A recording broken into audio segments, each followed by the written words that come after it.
Hey, good morning. Welcome to the August 21st, 2025 California Board of Behavioral Sciences meeting. My name is Wendy Strack. I'm the chair of the board. Before we convene, I'd like to remind everyone present that the board is a consumer protection agency charged with administering and enforcing the board's laws. Where protection of the public is inconsistent with other interests sought to be promoted, the protection of the public shall be paramount. This meeting is also available by a live webcast. I will announce when we're accepting public comment on the various items. For each public comment period, we will be accepting comments from participants in the audience present in the room. Then we won't be, okay. And then each commenter will have 2 minutes. Before we begin the proceedings, I'd like to take a moment to introduce our newest board member, Rebecca Thies. She's been appointed by the Assembly to serve as a public member of the board, and please join us in welcoming Rebecca this morning. Thank you. On to item 1. Members, during the roll call, please introduce yourself and let the public know whether you are a public or licensed member. And Rachel, please call roll. Wendy Strack, Present, public member. Dr. Nicholas Boyd, Present, LPCC member. Lorez Bailey, Present, public member. Susan Friedman, Present, public member. Justin Huft, Present, he, him, LMFT. Christopher Jones, Present, present, he, him, LEP member. John Sovek, Here, LMFT, pronouns he, him. Rebecca Thies, Present, public member. Eleanor Uribe, Present, LCSW member. Dr. Annette Walker, Present, public board member, pronouns she, her. and for the record, board member Kelly Risinge is not present today. We have a quorum. Thank you. We are looking to take a lunch break as close to 11:30 as possible, depending where we are with the hearings. The judge is running a little bit late, so we'll be starting those a little bit later than we anticipated, maybe about 9:30, 9:45 once he arrives. So we'll be moving into some of the other agendas while we're waiting for that to begin. Also wanted to note we will not be discussing agenda item 7 today. Next on the agenda is suggestions for future agenda items. Are there any future agenda items suggestions from board members? Okay, seeing none. Are there any members of the audience that would like to suggest future agenda items? Okay, seeing none. On to item 3, public comment for items not on the agenda.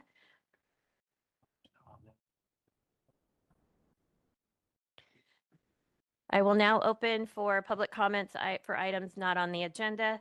As a reminder, the board may not discuss or take action on any matter raised during this section, except to decide whether to place the matter on the agenda of a future meeting. Each commenter will have 2 minutes. Do we have any board members with comments for items not on the agenda? Seeing none. Do we have any comments from those in the audience? None. Since we're on hold for the petition hearings for now, we will move on to item 8, the Workforce Committee update. Steve, we'll turn to you for that. Thank you. Good morning. Can you hear me? Yeah, okay. So the Workforce Development Committee had its last meeting on July 31st, 2005, and we discussed various things. The first thing was the education survey. Education survey for educators and associates. What we did was we discussed the results of the education survey. These were 2 anonymous surveys that were conducted, one for educators and one for students or associates who kind of recent graduates. We asked them to tell us if they've been graduated 5 years or earlier, or were they more recent graduates. And the purpose of the survey was to collect a perspective from them who are from people who are directly involved in training and entering into the profession. A total of 35 educators and 214 students and registrants responded to the survey. Educators were asked about their perspective on the current licensure requirements, practicum or field experience, and whether they believe their program prepared students for clinical practice, and also serving diverse populations.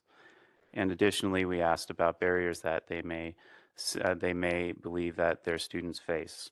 And the students and registrants were asked about their preparation for licensure, whether their coursework did prepare them for licensure, and their access to experience and practicum placements. So these are some of the work, we're looking at. We're definitely, it's a kind of venturing into looking at education. And the next thing, this committee is venturing over to looking at the education for particularly LMFT and LPCCs to see if there's anything that we can amend, or if there are requirements that need to be amended to ensure that students are getting the proper education for clinical practice. So that was the second thing actually we discussed. We discussed the initial review of the LMFT education requirements, and this was to address confusion and inequalities created by the current pathway. Currently, there are 3 pathways to LMFT licensure, and that is if you've graduated, if you have a degree that's before 2012, if you have a degree that's after 2012, and then also additional requirements for out-of-state degrees. So if you review our statutes, you can see that it's not, I guess, bifurcated to be 2. It's various. So those 3 pathways can be confusing in understanding what we really want for a California licensee, what kind of education we believe is required for clinical practice. So we reviewed key considerations that the committee will have to look at when looking at revising the requirements. Some of the topics we kind of discussed were whether a degree program should be integrated. We're looking at how to balance content-based and competency-based standards, and looking at the feasibility of maintaining an in-state and out-of-state requirements. Additionally, we looked at some of the other topics that we're going to have to bring into the conversation is the differences in accreditation criteria, the minimum degree requirements, practicum requirements, and how a student can remediate, or a graduate can remediate that coursework that's not within their degree program. Staff suggested that we actually move towards a single unified based and comprehensive model for the education requirements based upon the post-2012 standards, because these are the newest standards which emphasize trauma-informed care, cultural responsiveness, public and mental health, and evidence-based practice. And so the committee directed staff to look at the LMFT education requirements in other states, as well as standards set by LMFT accrediting agencies, and come back with a draft version that we can begin discussions. So really coming back with that skeleton of kind of an outline of what we think might incorporate all those various 3 different pathways into one based upon the post-2012 requirements. So it's going to be a long discussion, but that will be a starting point for us. It's going to be, I think it's going to be very fruitful and very interesting. So all you educators out there, please join in the conversation. The last thing we did was talked about, there was an update on the Department of Healthcare Services building a thriving behavioral wealth workforce forum. Staff participated in that discussion, and this was a forum that brought together educators, employers, stakeholders to address challenges and looking at ways to strengthen California's behavioral health workforce. Key issues discussed in that forum including the complex and equitable licensure process, gaps in education and real-world practice, limited access to paid training and quality supervision, evolving technology, and fragmented stakeholder efforts, and workforce burnout. They offered some proposed solution, and we do have in that committee packet kind of the proposed solutions that were really within our mandate, I'm sorry. And that was clarifying supervision standards, updating telehealth and technology guidance, improving data sharing, and policy coordination. And this is this interesting one is supporting licensee wellness initiatives, which is really, I think, critical right now with the burnout. How the board can do that, maybe we'll have further discussions at the workforce committee. So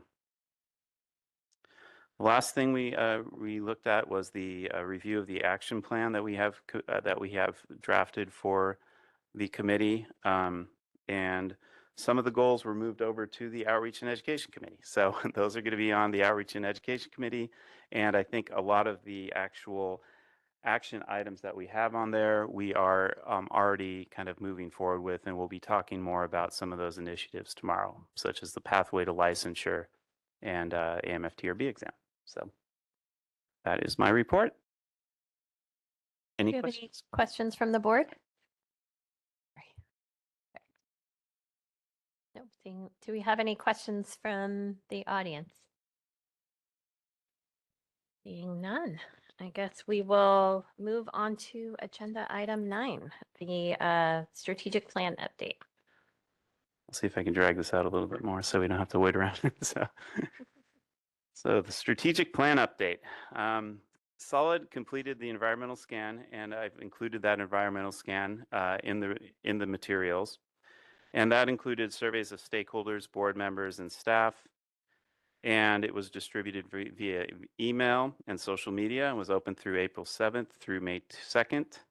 And the purpose of the environmental scan is to provide insight in both to external and internal stakeholder perspectives on the board's performance and operating environment.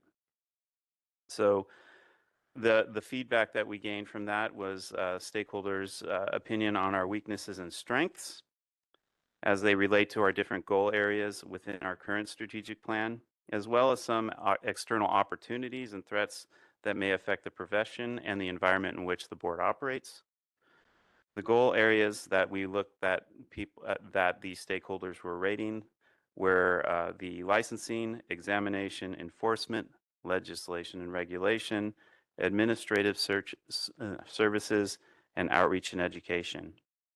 It was a pretty healthy response, actually. We had 43 internal stakeholders, that's staff and board members, and approximately 1,200 external stakeholders participated in the survey. I'm really happy for that. Thank you, everyone who participated in that.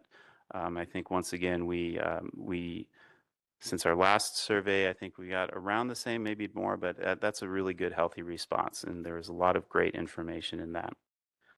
And what Solid did was the presentation you see as on their environmental scan. That's kind of a compilation. They've gone through and looked at all the responses and really synthesized that into a nice presentation there. So I offered that up in the presentation materials because the board member, we will go into our strategic planning session in November. So really, it's something to look at before November to kind of get an idea of what the stakeholders believe, we could either be doing better or areas we do need to concentrate on. In the meantime, though, Solid has been facilitating internal strategic planning session with the board management, and that's been really cool. It's been working out good. And so what we are looking at is looking at the areas where we may have weaknesses in and possible threats for the environment coming up. And the management, since they are the experts within kind of the different functions and goals that we have here, licensing, examination, enforcement, we are kind of developing some of the objectives we think might be what we really need to concentrate on. So we'll be able to bring that to the board in November to help out and facilitate the conversation. We will be having another session in September with the management to kind of continue that process. So by November, we should have some good material, not only environmental scan, but possible objectives that we think kind of we may want to pursue in the next four years. So or get done in the next 4 years. So that is my report. You have any questions? Oh, Susan, sorry. Steve, you mentioned that you had 1,200 stakeholders respond. Is that 1,200 out of 145,000 licensees? It is. But, I think the last time we did this, we didn't really get an opinion from Solid this time, but last time we did this where we had around the same, maybe more, they were really surprised. I believe that's a pretty good response rate with kind of this within the boards. Well, how do they do that? Do they email them, or do they, when they renew their license, do they get a question or what? No, it was so we posted what we do when we have the survey to go out. We first of all we reach out to our associations to distribute it. We put it on social media. We put it on the website, and then get the word out there through listserv, as much as we can. So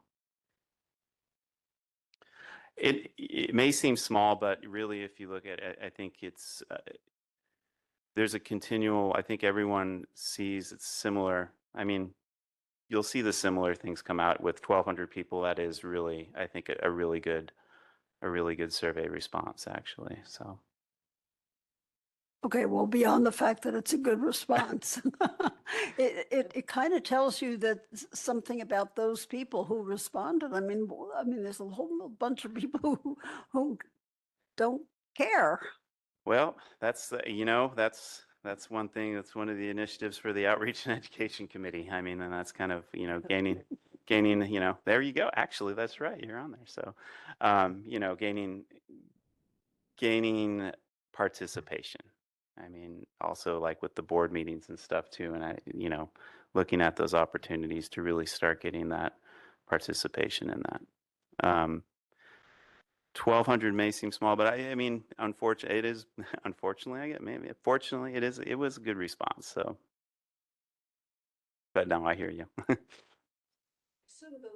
I assume those people all had something very specific in mind. That's why they responded. Some, yeah. I mean, it's an opportunity to really give critical feedback to the board. But then there's also very thoughtful responses and people really looking into kind of what the opportunities we have, with the board. So it's kind of it's really interesting to see. I like the process. Can be painful sometimes, but it is a good process. Kind of gets us to refocus. So.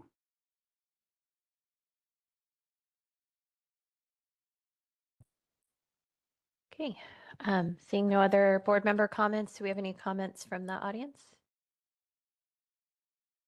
Okay. Seeing none.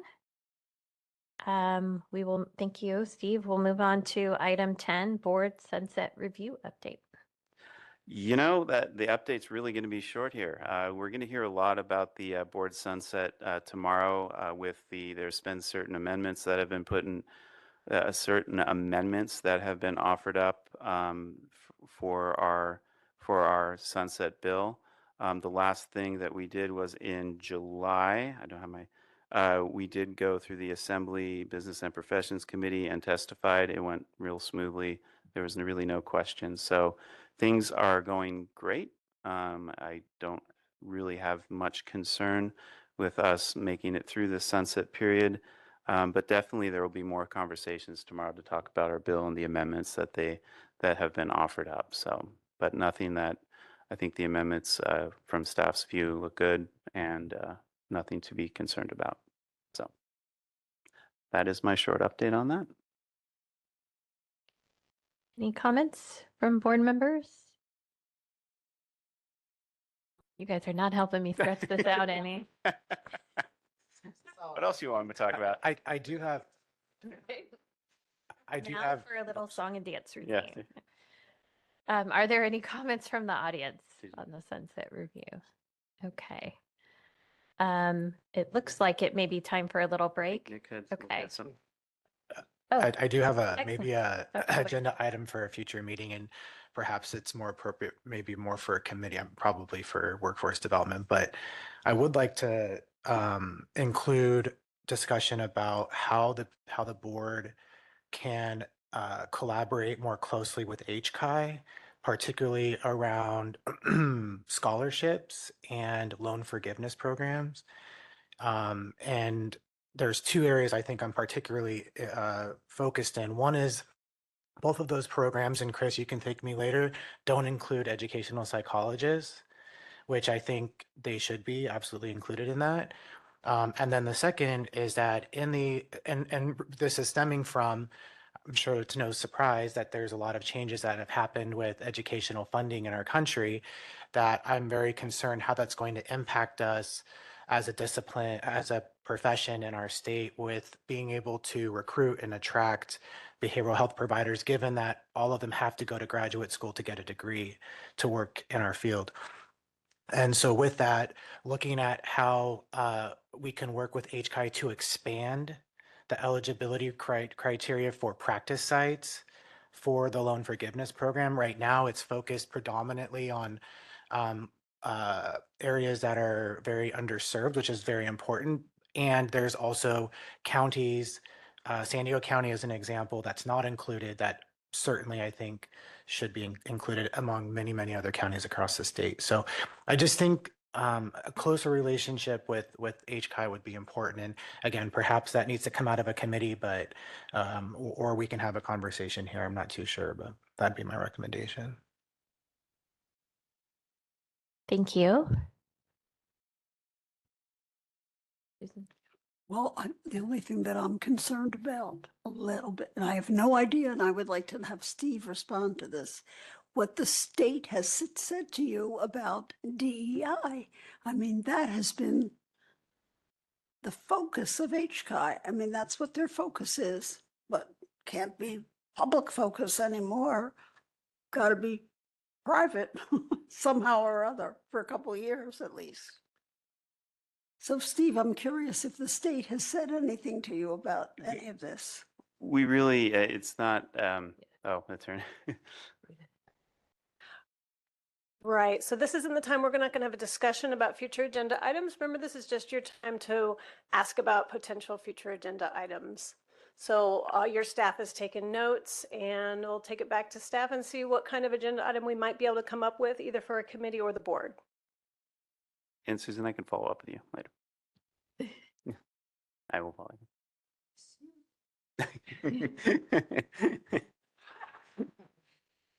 Thank you. Perfect. Great. Okay. So then, seeing no other comments, I think we'll take about a 15-minute break. We'll come back. We'll just kind of add back about 9:50 or so, maybe 18-minute break. Okay.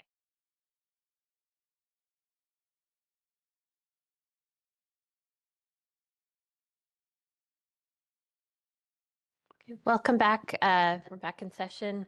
At this time, we're going to begin our petition hearings, and today's proceedings will be conducted by Judge Abraham Levy. And good morning, Judge, and I'll turn the meeting over to you now. Okay, good morning. Good morning, everybody. So we have two matters for petitions for reduction of penalty.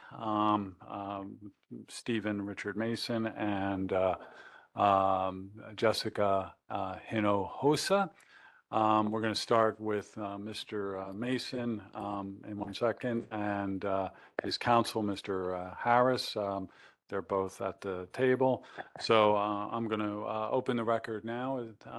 So we're on the record in the matter of the petition for reduction of penalty against Stephen Richard, or filed by Stephen Richard Mason, OAH case number 2025-070-783, case number 200-220-00884.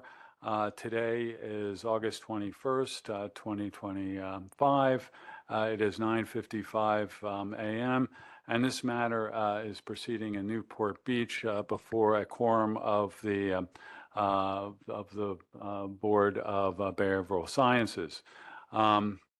So we're proceeding, as I mentioned, first with Mr. Mason's case, and first I'll just take the appearances of counsel. beginning with the counsel for the Attorney General. Yes, good morning. Good morning, Deputy Attorney General Blair McGregor, appearing on behalf of the people of the state of California in accordance with Business and Professions Code 2760.1 and Government Code Section 11522. Is that?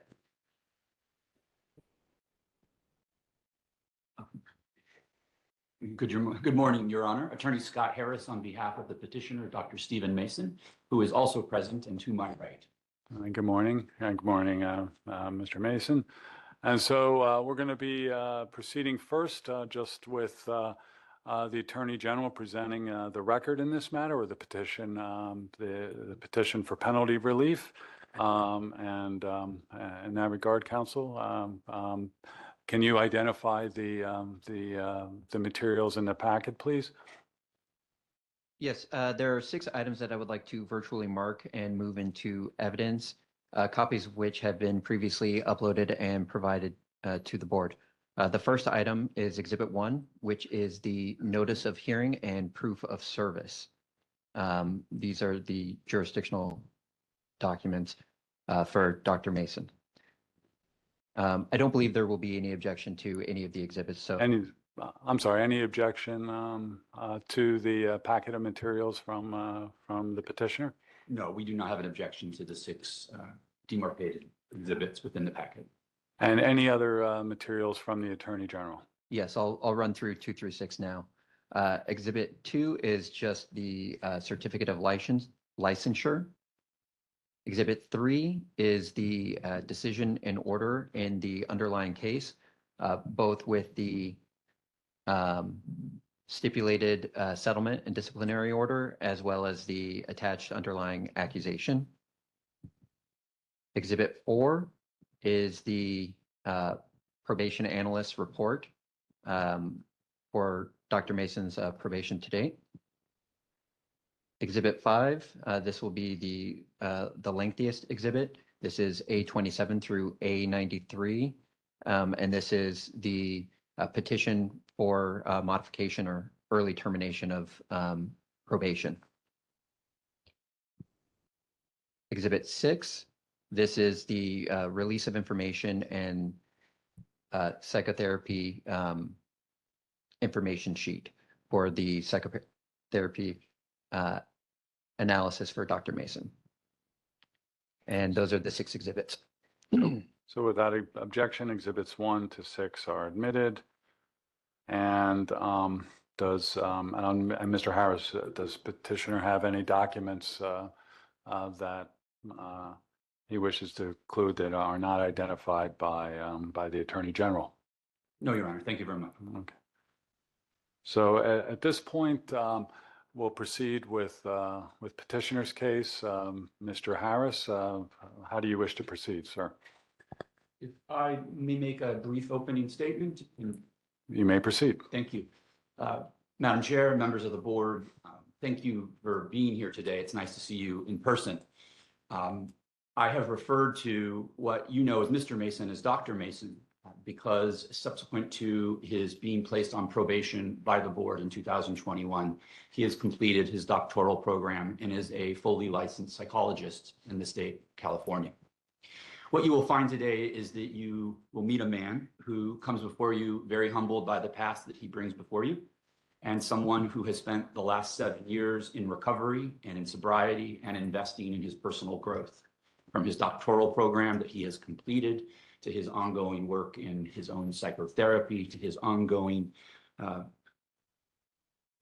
attempts for certification as a psychoanalyst to come. He is someone who has expunged his past DUI conviction, remained sober, and who has fully complied with the board's probationary terms over the last 4 years.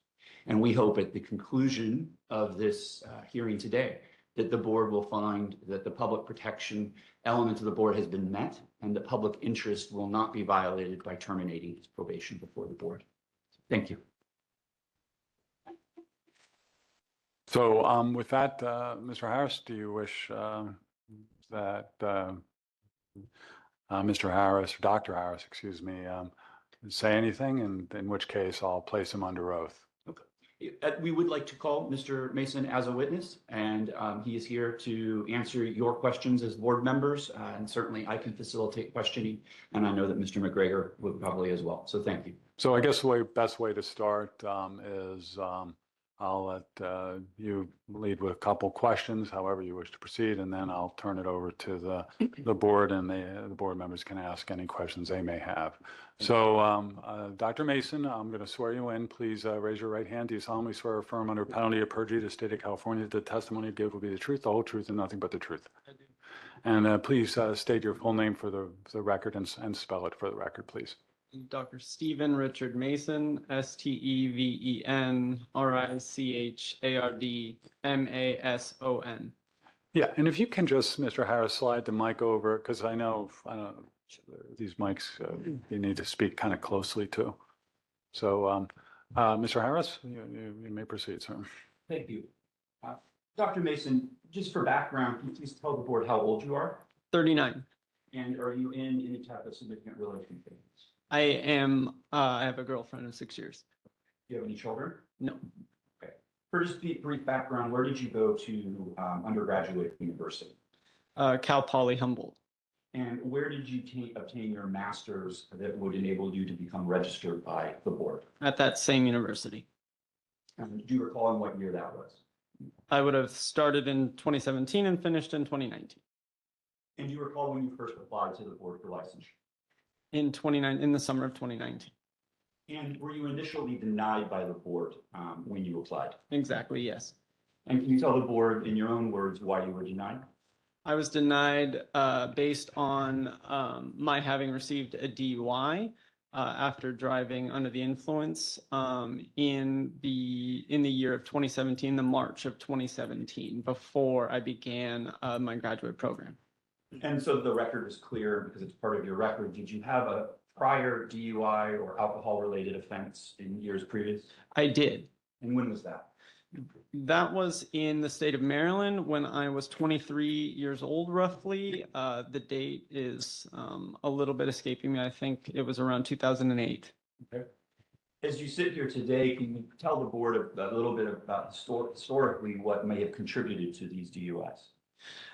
Certainly. I grew up in a family that struggled with substance abuse, and most of my male relatives went down a path of substance abuse, recovery, and or are still involved in that path, like myself.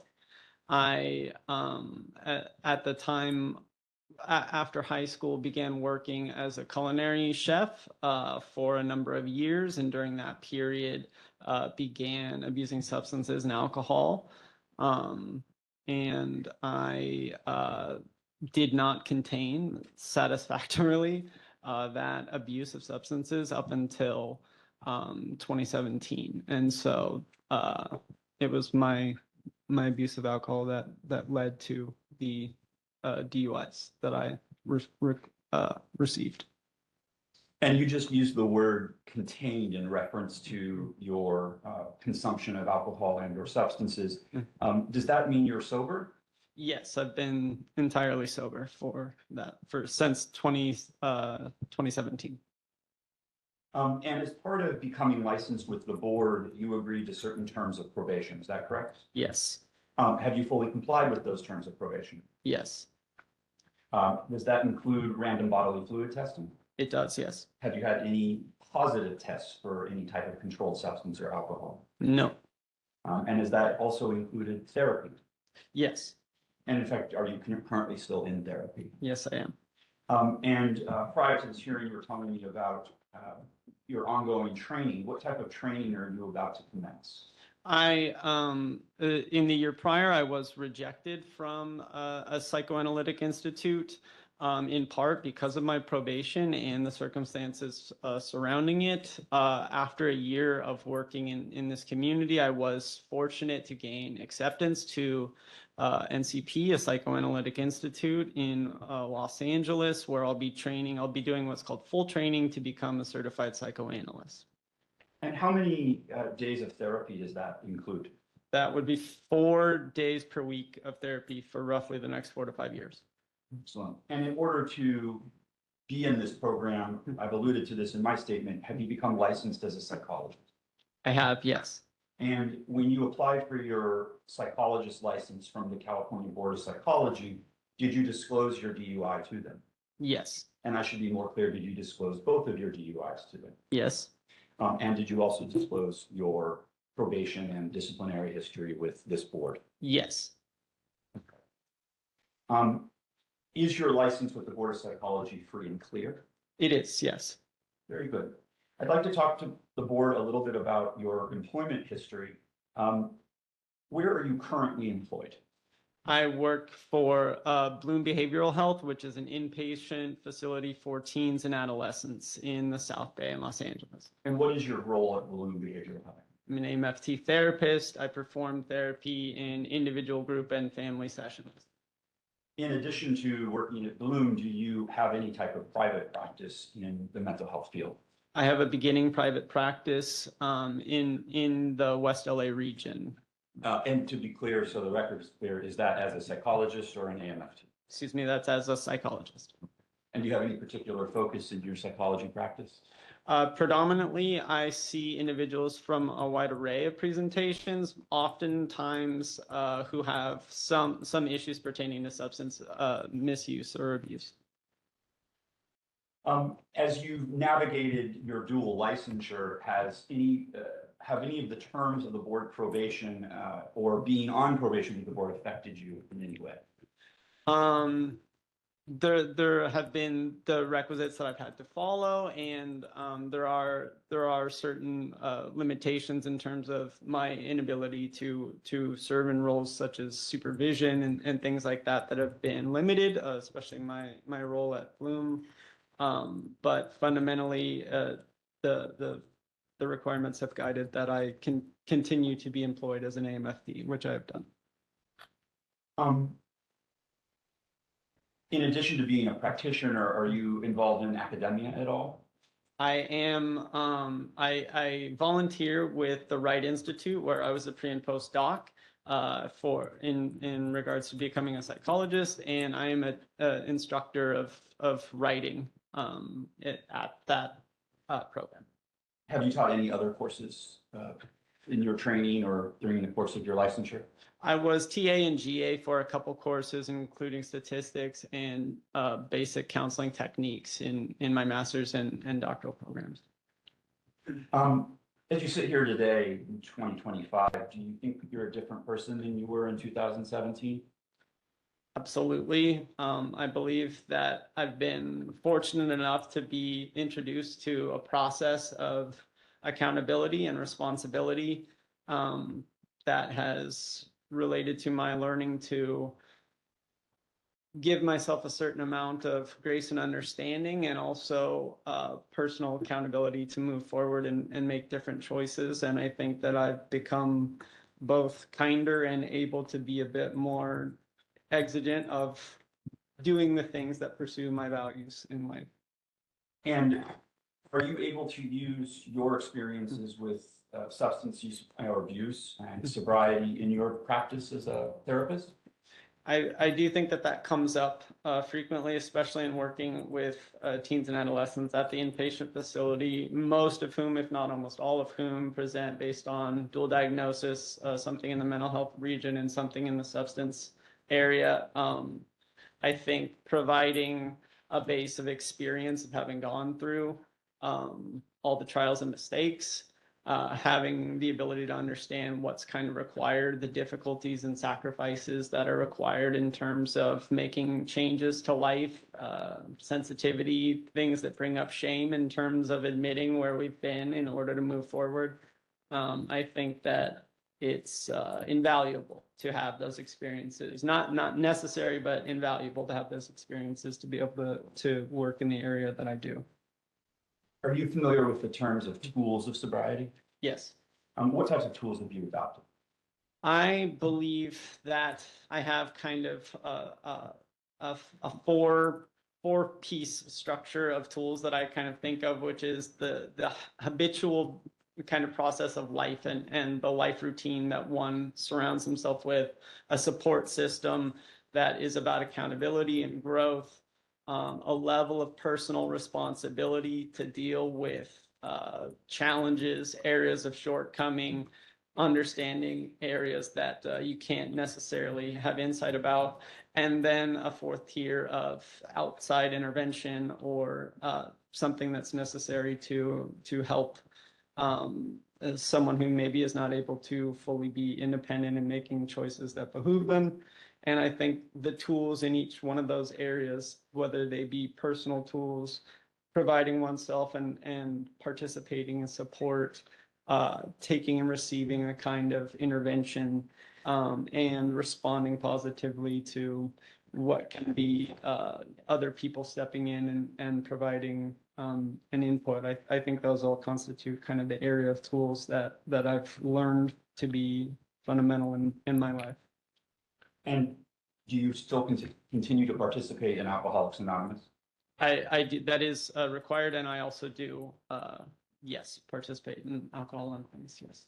And if the board were to terminate you from probation, do you foresee continuing to stay in Alcoholics Anonymous? Certainly, yes. And as you already testified, therapy as well? Certainly, yes.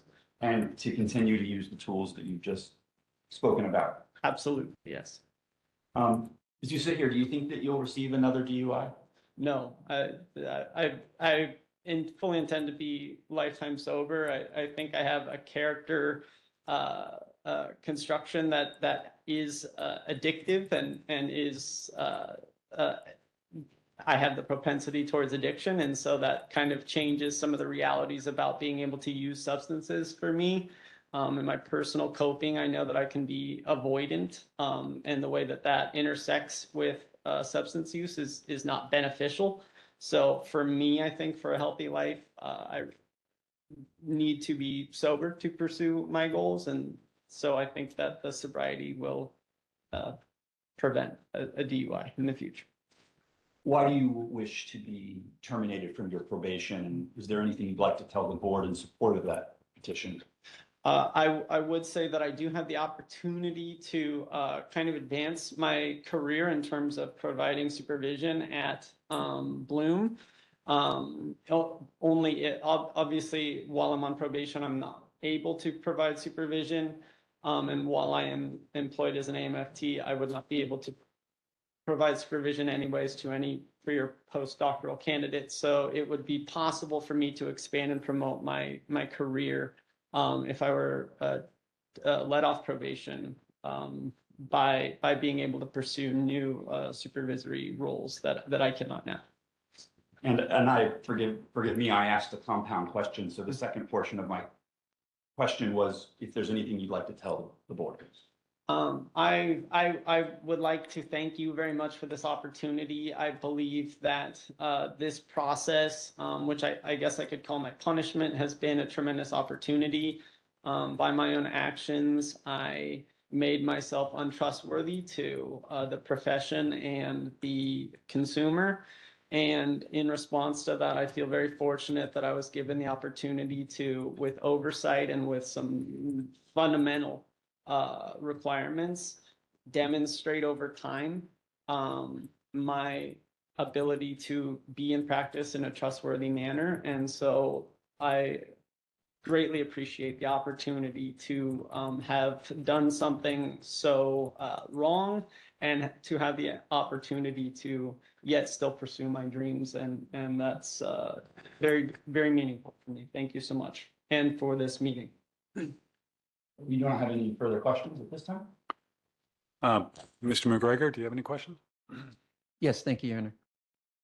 Good morning, Dr. Mason. So first, I'd like to commend you on all of the work that you've done in your packet. And I would also like to draw the board's attention to page 826 of the probation analyst report, which shows that Dr. Mason is fully in compliance with all of the probationary terms at present.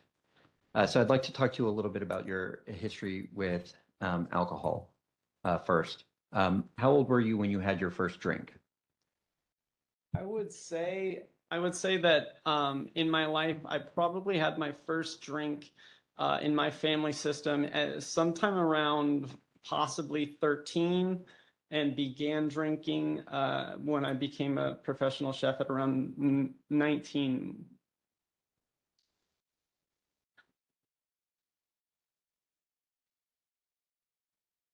Okay, and you stated that you no longer drink at all. Do you have a sobriety date? I do. My the sobriety date that I consider deeply meaningful would be August 17th of 2017. That would be the last day I drank, but more importantly, the day I made a decision to quit drinking. So my technical sobriety date is actually August 18th, but the meaningful date is August 17th. Okay, when you say technical date is August 18th, can you explain that a little? That would be the first day in which I was sober. August 17th is a day that I made a decision, but I was not sober on that day. Got it. You stated that there's a sort of a family history with essentially problem drinking. Yes. Is that correct? Yes. Okay. Would you consider yourself to be an alcoholic or to be a problem drinker or someone who has alcohol use disorder? Yes. And you mentioned that you are currently attending AA meetings. Is that correct? Yes. Do you have a sponsor? No, Are you a sponsor for someone else? I'm not. What step of the program are you on? I have been following the steps for the past something like 6 years.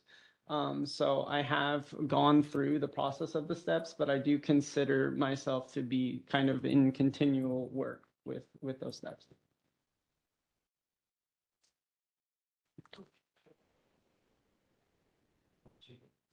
Thank you.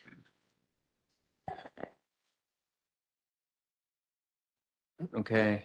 I'd like to talk first now about that, or I'd like to talk now about the first DUI. You said that was in Maryland in 2008. Is that correct? Yes, Okay. At the time, were you working as a chef? I was, yes. Can you tell me a little bit about the circumstances that led to the DUI arrest and conviction? Yes, I was working as a chef. I was currently having some romantic relationship difficulties, in which on a day off, I spent some time alone, kind of processing and kind of poorly dealing with some emotional conflict between us. I went out to a bar alone and drank. It was not exactly sure. It was I believe my blood alcohol level was in the area of 0.08. It was not a ton of alcohol, but it was a drinking and driving in which I was largely attempting to cope with the relational issues that I couldn't manage, which had led to my being out in the first place. Was there any property damage or personal injury that occurred as a result of the DUI? No. And while you were on probation for that DUI, were there any probation violations? No.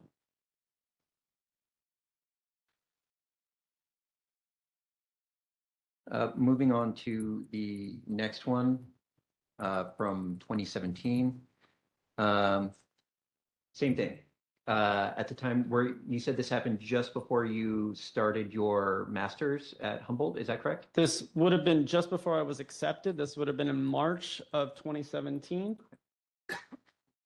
At the time, were you still in school at Humboldt for your, was it your bachelor's? I had just graduated at the off semester. I graduated in the winter with my bachelor's and was just off for the following 6 months. And what were you doing with yourself during that time where you were off? At that time, I was working in ABA, Applied Behavioral Analysis, or working with behavioral treatment as a bachelor level practitioner with young kids, mainly on the spectrum and potentially with ADHD and diagnoses like that in the home, working with kids. Okay. And then now if you could tell me a little bit about the details of the DUI incident itself. Sure. Similarly, I was in a sensitive kind of romantic area with having a kind of caustic relationship with an individual. I went out on what was planned to be a double date, and had gone to purchase drinks for the individuals taking place in this double date during the time that I was at a busy bar, during the time that I was waiting for the drinks to be served. My date had left with the other persons from the date, if that makes sense. The woman I arrived with had left with the other man who had arrived with another woman out of the double date, at which time I consumed some of the alcohol I had purchased, and went to drive home, where I was arrested and received a DUI for that. Okay, and what was your BAC for that DUI? I do not recall. It was higher. I want to say offhand, perhaps it's something like 0.023 or something to that effect, but it was a higher alcoholic volume. Was there any property damage or personal injury as a result of the DUI? No. Were there any probation violations? Subsequently thereafter, no. Yes. Yes. Sorry. Kind of shorted that question a little. Yes. Okay, so a 0.02 is a pretty significant BAC. That's definitely in problem drinking territory. Since that time, because this sounds like, again, a relationship-based issue, you stated earlier that your current relationship has been going on for 6 years. So from the time that this incident occurred until your relationship with your current partner, did you have any other relationships? No, I did not. With your current partner, has there been any of the type of relationship issues or dynamic that presented in your relationships prior to the 2008 and the 2017 DUI? I think there's been a growing process in those areas. I would say at the beginning, I was still developing skills about being open, utilizing people for support, being accountable, and in improving fashion in that time. I think that largely most of those issues have not been present, but at the beginning, I would say that was more of a work in progress that's been improved on steadily over those 6 years. Did you live with your current partner when COVID was ongoing and there was a lockdown? Yes. Okay. And just if you can tell me a little bit about sort of that dynamic and any issues that you might have had with sort of being tempted by alcohol during that period. Yes, that was a period where I'd begun my doctoral program and was living in the city. She was finishing her program in Humboldt. And during when COVID began, I moved in with her, and we began living together, which was a stressful time. She had a small studio. She was not sober at the time, but in our process together, she became a kind of de facto sober in the time that we were living together. And it was a difficult and stressful time, but a time that was formative for us, and a time in which we worked out a lot of the structure needed for myself and herself moving forward. So that actually leads perfectly into what was going to be my next question, which is the people in your life, and do they drink? So it sounds like from what you said that she's become sober herself since your relationship has begun. Is that correct? She's not officially sober, but she is sober at home, sober around me, and a very extremely moderate drinker. How often would you say that she drinks where you're present? irregularly in a year, almost maybe 1 to 0 times per year. Is there anybody else who's very close to you in terms of the frequency with which you see them who is a regular drinker? Not while I see them, no.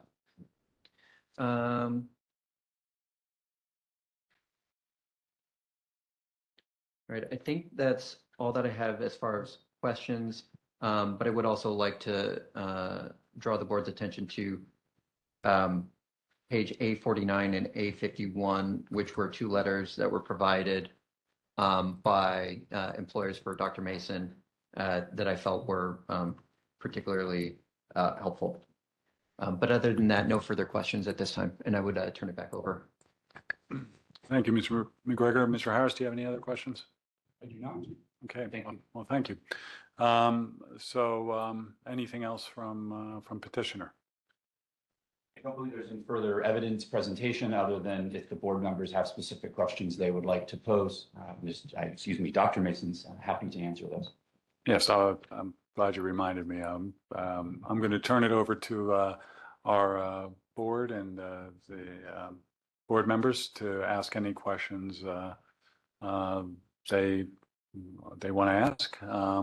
And I guess we'll just do it round table to my left, and then anybody who has any questions, they can just go from there. So any questions?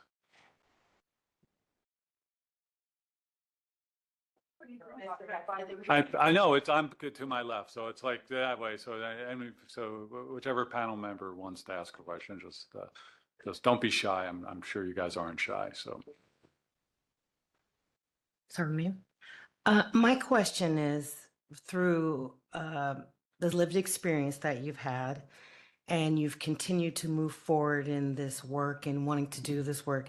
Can you speak a little bit to what keeps you driving to want to do this work and what you're being able to do in therapeutic spaces around your experience, but really what's kept you wanting to do this work and moving forward even with this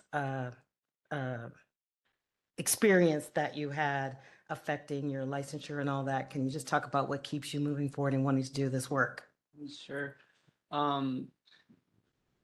I would say growing up in the environment that I did, I understand what it's like to be a young person surrounded by alcohol abuse. I understand how impactful that is, and I understand how substance abuse can occur for anybody and how difficult it can be to identify for oneself.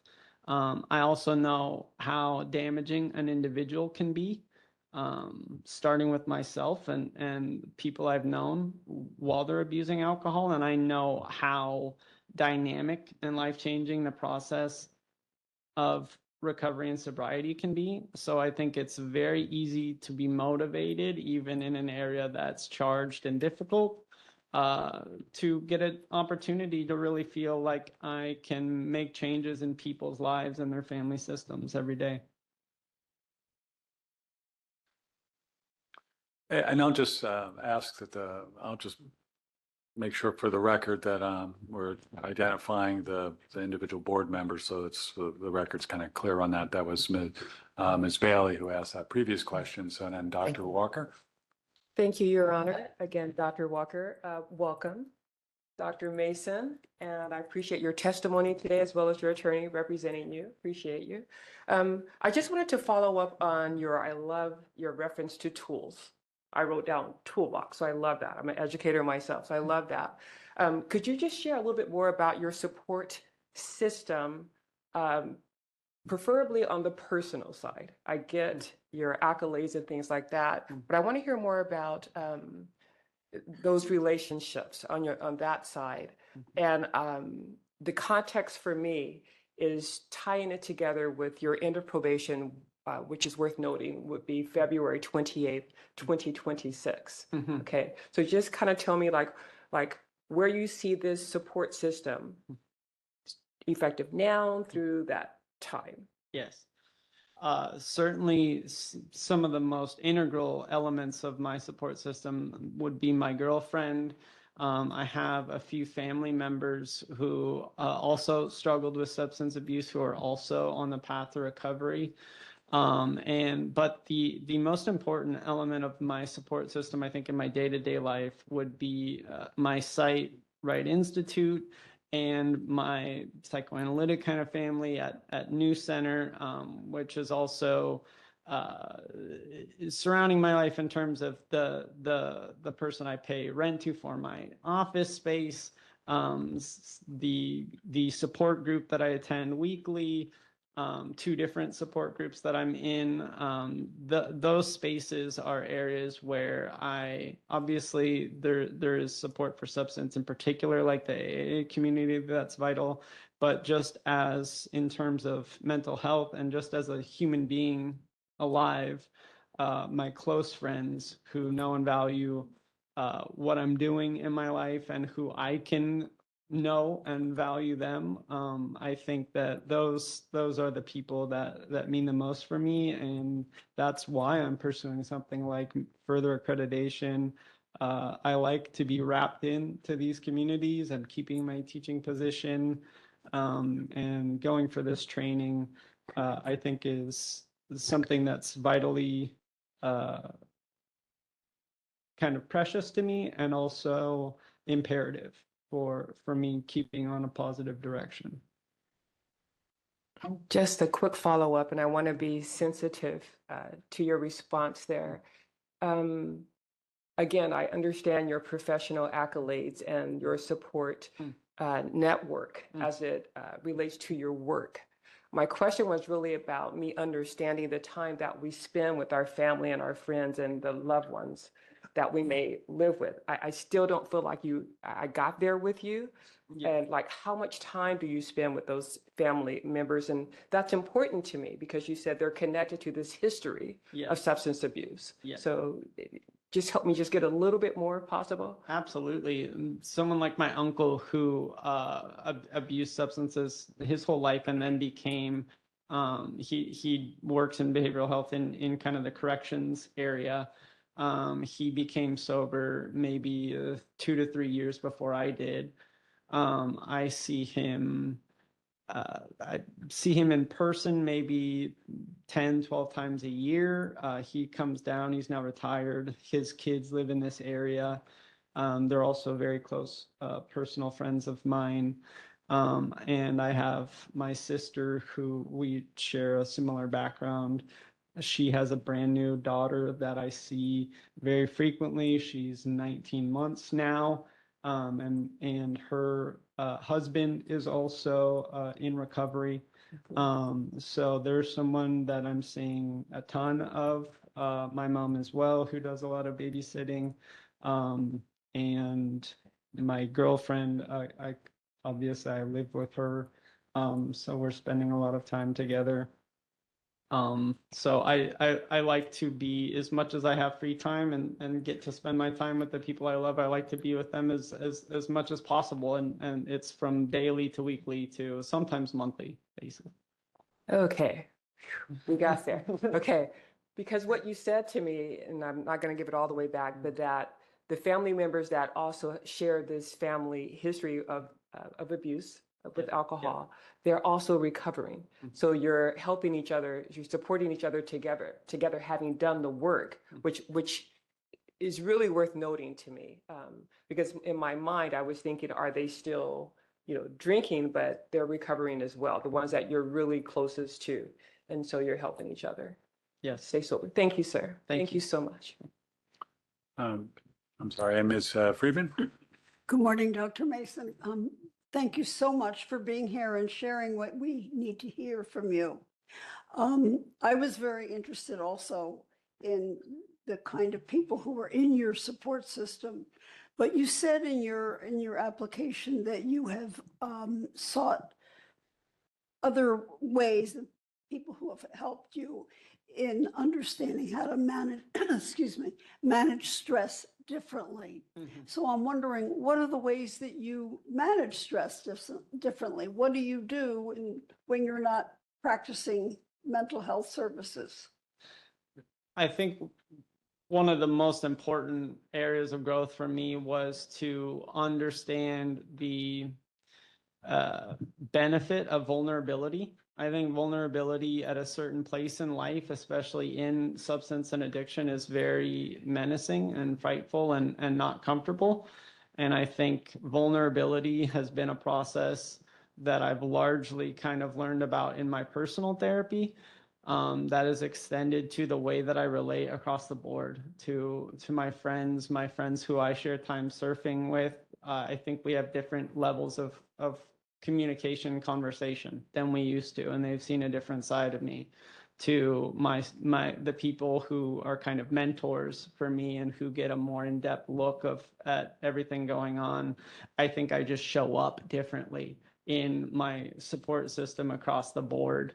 And whether it's professional or whether it's my family, I think that I'm utilizing these people in my life as a support, which requires vulnerability. And I think that that's been the biggest difference. But is there anything that you actually do physically? I mean, when you feel like you're really, really under stress, what do you do? I mean, are you calling your support system, or are you going running, or what are you doing? Absolutely. And frankly, for me, the most important area is prevention. So I have gone from being a fairly unstructured individual to a fairly structured individual. I think that's part of being a naturally born addict. I get up at 5:30, I do my walk, I have a certain talk, I meet with people. I attend like Martha Stark's group that she invited me to attend on Thursday mornings. I do a certain workout routine 7 days a week. I eat a similar routine. I make my own Greek yogurt and do that every morning. I become very structured, and I think that kind of repetition helps me to prevent circumstances where I'm in dire need and need to reach out at that moment. I like to reach out before these moments come, and keep in connection and let people know when things start to take the wrong turn, so that I don't have to be as concerned about how I respond to when I'm at my last thread. I like to intervene much before that these days. That sounds quite exhausting. I'm just wondering, when you describe all that, do you in any way miss the feeling you had when you were drinking? I think it's a time of, I think honestly, romanticized as it is, drinking is rare. You rarely see an addict in addiction who's enjoying themselves. I think it's a time that I felt very free. I felt indulgent. I felt like I was able to shut out the world that wasn't kind to me. Now I live in a world that I get to show up in vulnerably, and that I feel is a lot kinder to me. There's not a lot of things that I put in my life in addiction that I would put back in my life now, including even the feeling of drug intoxication. So my answer to that very fair question is almost, in all honesty, no, not really. Thank you so much. Thank you. Vice Chair Boyd. Yeah, good morning. I have a couple questions. I appreciate your testimony today, in your honesty and vulnerability, and I find it to be quite compelling. Particularly, I think your references from your employer, and then also the recommendation from Dr. Smith, I found to be quite helpful. I still am left, I think, with a couple lingering questions that I'm hoping you can clear up for me. So one of those is, I recall you mentioning that you don't have a sponsor. Can you speak a little bit to that for me, please? My process with AA is, throughout this time frame that I've been under probation, has been kind of subject to both my schedule and some of the changes that I've gone to. So it has been a reality that I've had a fairly fluid community. I've been involved in the AA community very steadily, but each particular community has kind of shifted. And through COVID and obviously during this time, I've moved from the East Bay to the South Bay to LA, and then even in LA, been moving around. So I have not had a steady, fixed kind of homeroom community. And a lot of my time has been spent in my more steady, fixed kind of therapeutic environment and community. That's been the real stalwart for me. It's something that once I had the opportunity to kind of really focus, I want to play a bit more of a role in that area, but it's not something that I have been able to or that I have I have benefited from some of the flexibility, but I haven't had that time that I would like to have when I can focus more on the sponsorship relationship. Fair enough. Do you feel like the AA community has been a support for you as you've gone through this process? I know you mentioned you've been through the steps many times, and I suppose that's a second question, but just I guess in general, do you find the AA community to be a positive support for you, one that you'll be looking to continue to lean on as you go forward in your recovery? Yes, absolutely. I do think it's extremely positive, and I do think some of the even having a very fluid room has been very, very positive to kind of meet a lot of new people in a lot of areas where, you know, they're at different kind of places in their life, and I can show up and be accepted. It's a very helpful community, and one that's been always a very strong routine part of kind of my weekly life. Wonderful. Somewhat related to that, I'm curious. I know you've done a really good job in terms of meeting the requirements of your probation. Has there anywhere along the way been a relapse or a place where maybe you have slipped a little bit and have had to go back and lean on some of those supports that you've identified today? Certainly lean on my support constantly. There's been a lot of fear and trepidation in my life. I've sought out some things, and this meeting included. I've aspired to a lot of things, and with uncertain outcomes, and I've been very dependent on leaning on my community the whole time. In terms of any relapse with substance abuse, no. In terms of any challenges with relationships, emotional things like that's much more a constant presence and something that I'm always checking in about. Yes. Wonderful. Thank you. No further question.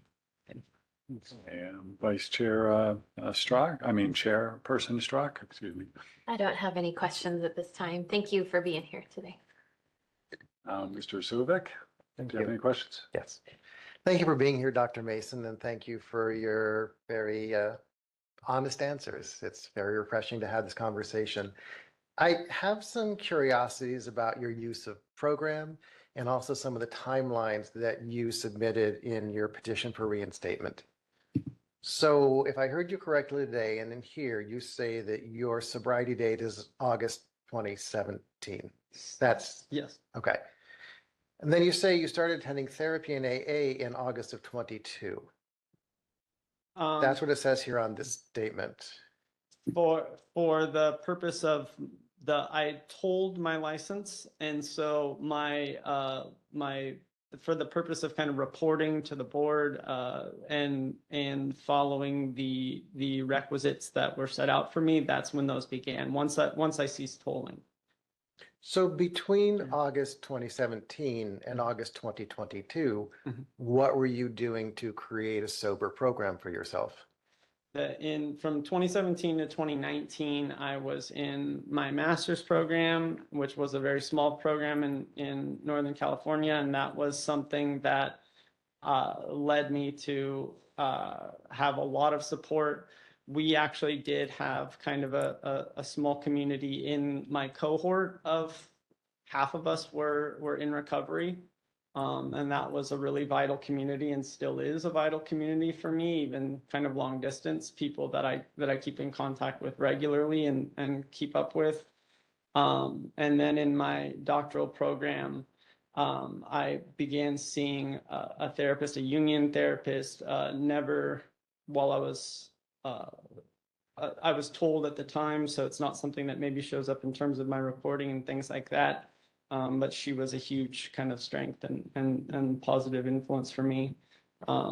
And during that time, I was moving constantly. This is also COVID. So there was a lot of disarray in terms of where I was living when I was in the Bay Area. Some of it, I moved back to Humboldt. Some of it, I was moving around. I was working inpatient, but I had kind of the beginning of that community get started. And then in 2022, I was able to get a little bit more of a consistency started down in Southern California. So understanding there are all kinds of pathways to sobriety and dealing with substance use issues. Between 2017 and 2022, you did not use a 12-step program. You did not use a therapist who specialized in substance use disorders. Correct. Okay. And then also too, your effective date of your probation was 2/15/21. And yet you mentioned here starting therapy in AA in 2022. What was that gap about? Any gap on my participation in requisites would have been, I think, attributable to tolling, and or any process of I don't believe there was any time frame when I was under probation in which I was not in therapy and AA. Those were all immediate. Okay, so this is the confusing part of me because we are looking for someone who is going to be safe to be with clients, that has worked through whatever these issues are. Yes. You've identified us very openly, family history, things that you've gone through. But there seems to be this energy that I'm sensing that in the spaces where it's not required, your pursuit of sobriety was not maybe quite as efficacious as the one that now that you're under probation, you're reporting. I would say that my sobriety is something that began in 2017 and has not ceased or had any setback whatsoever. And that's because the process that I've been moving through has been constant. That has not always included the AA group meeting or a therapist whose specialty was substance use. But in terms of the process of accountability, building support, building accountability, and kind of holding myself accountable to consequences, from the time when I was in ABA, when I had to present my DUI, my misconduct to all my employers who thankfully stuck to me.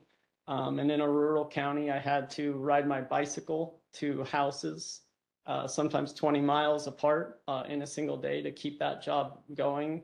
I think that I've demonstrated that I've been accountable, even if it's been a growing process where I've learned to institute and be open to and benefit from tools along the way and have a much stronger base now than I did at the beginning. It has been something that I've been responsibly committed to from that point. Okay. So you've also mentioned in your testimony about working steps. And if we look at program, the way it works, often working steps is through the guidance of a sponsor. So I'd be curious if you could describe how your journey of working steps was. You've mentioned you've done it multiple times in your testimony today.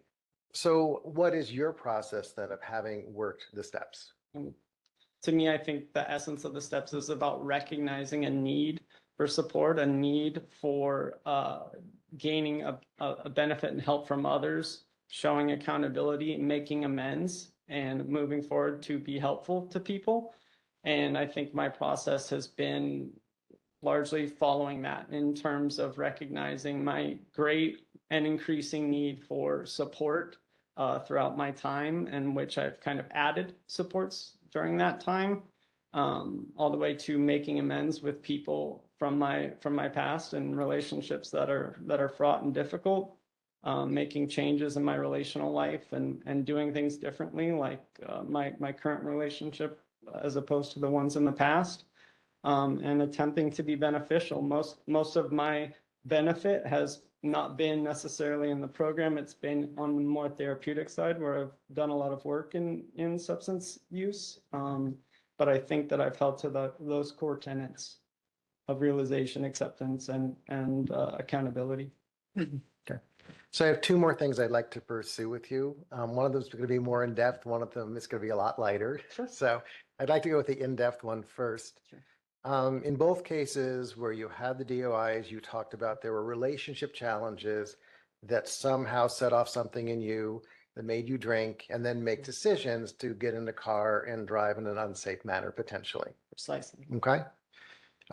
When I look at a lot of the information that's in front of me, it's a very intellectualized approach to sobriety. Just the way it's been presented to me and the way you've spoken today. Mhm. I am not putting any curse into the universe, but what might happen if there is another emotionally fraught moment for you that sets you off balance? How is this going to potentially be? How would you approach this differently than you have in the past? Yeah, I think there certainly are emotionally fraught moments that have been in my life over the past 8 years. And I think differently than in the past, where I think I took a very shame-based and isolated approach. I think now I like to lean on people. I like to lean on my girlfriend. I like to lean in my family. I like to show up at their door.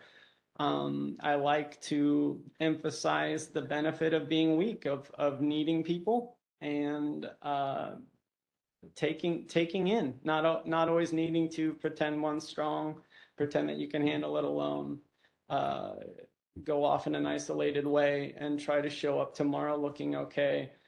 I think that I've learned to knock on people's door and to be there in a way that I don't always have it together. I have emotionally fraught experiences weekly, and I try to benefit from people and take in what they have to offer in a way that I never used to. And then finally, the kind of lighter energy one, you've used this term healthy life a couple of times. Give me the abstract version. What does that look like? What does it actually mean to you?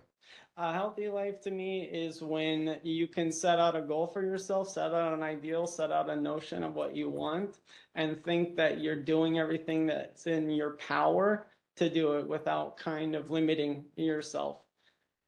So I think before I never had an idea of what I was really dreaming, and I never had a belief that I could pursue it. And what I did with that is avoid, I would like to say. Now I'd like to be a little bit more present, stare what I want face to face, and pursue it, allowing myself to fail where I fail, succeed where I succeed, and cope with the feelings that come up with all those things. Thank you so much. Thank you. Mr. Jones, do you have any questions? Yes, thank you, Your Honor. Thank you for being here, Dr. Mason. I just have a couple of questions for you. Sure.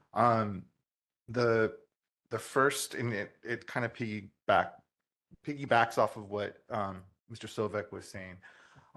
There has been a lot of discussion today about the importance of like professional programs for you and how much support you get from there. In addition to you've mentioned the disarray of your life and the constant movement, and kind of the off balance part of that, where that may have had a big factor in your sobriety. So I'm curious about if there's a correlation between how you are trying to manage your sobriety and the jump into such a structured, stringent psychoanalytic program. The reason for it, well, let me stop there. So can you kind of respond to that a little bit? Absolutely. I love the idea of being in a playground with other kids and observed. And I think the structured psychoanalytic environment is one in which I feel like I have the adults and mentors and peers in my life who understand what I'm doing on a day-to-day basis. I'm checking in with a therapist 4 times a week. There's supervision for practice for clients I'm seeing every day. a lot of what I'm doing feels then in community, rather than being out in orbit and kind of having an isolated life in the way that I had before. So to me, it's all about roping in a kind of constant community and being connected and kind of tethered to other people.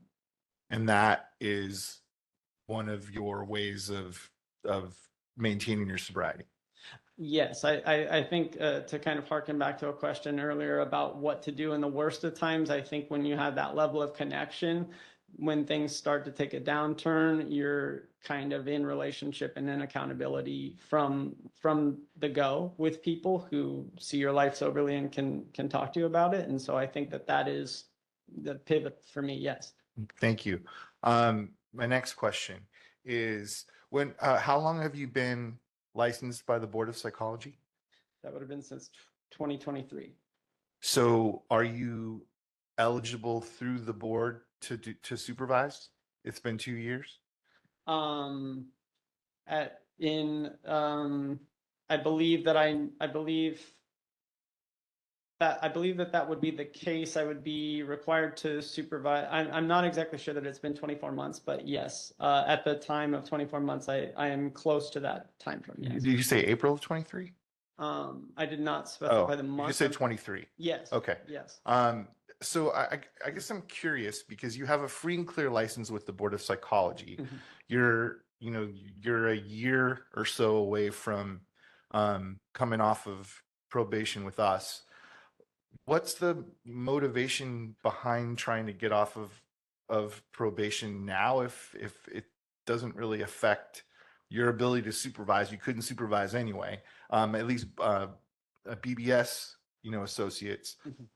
So because you have a free and clear with another board, I'm just curious as to why this is so important to you.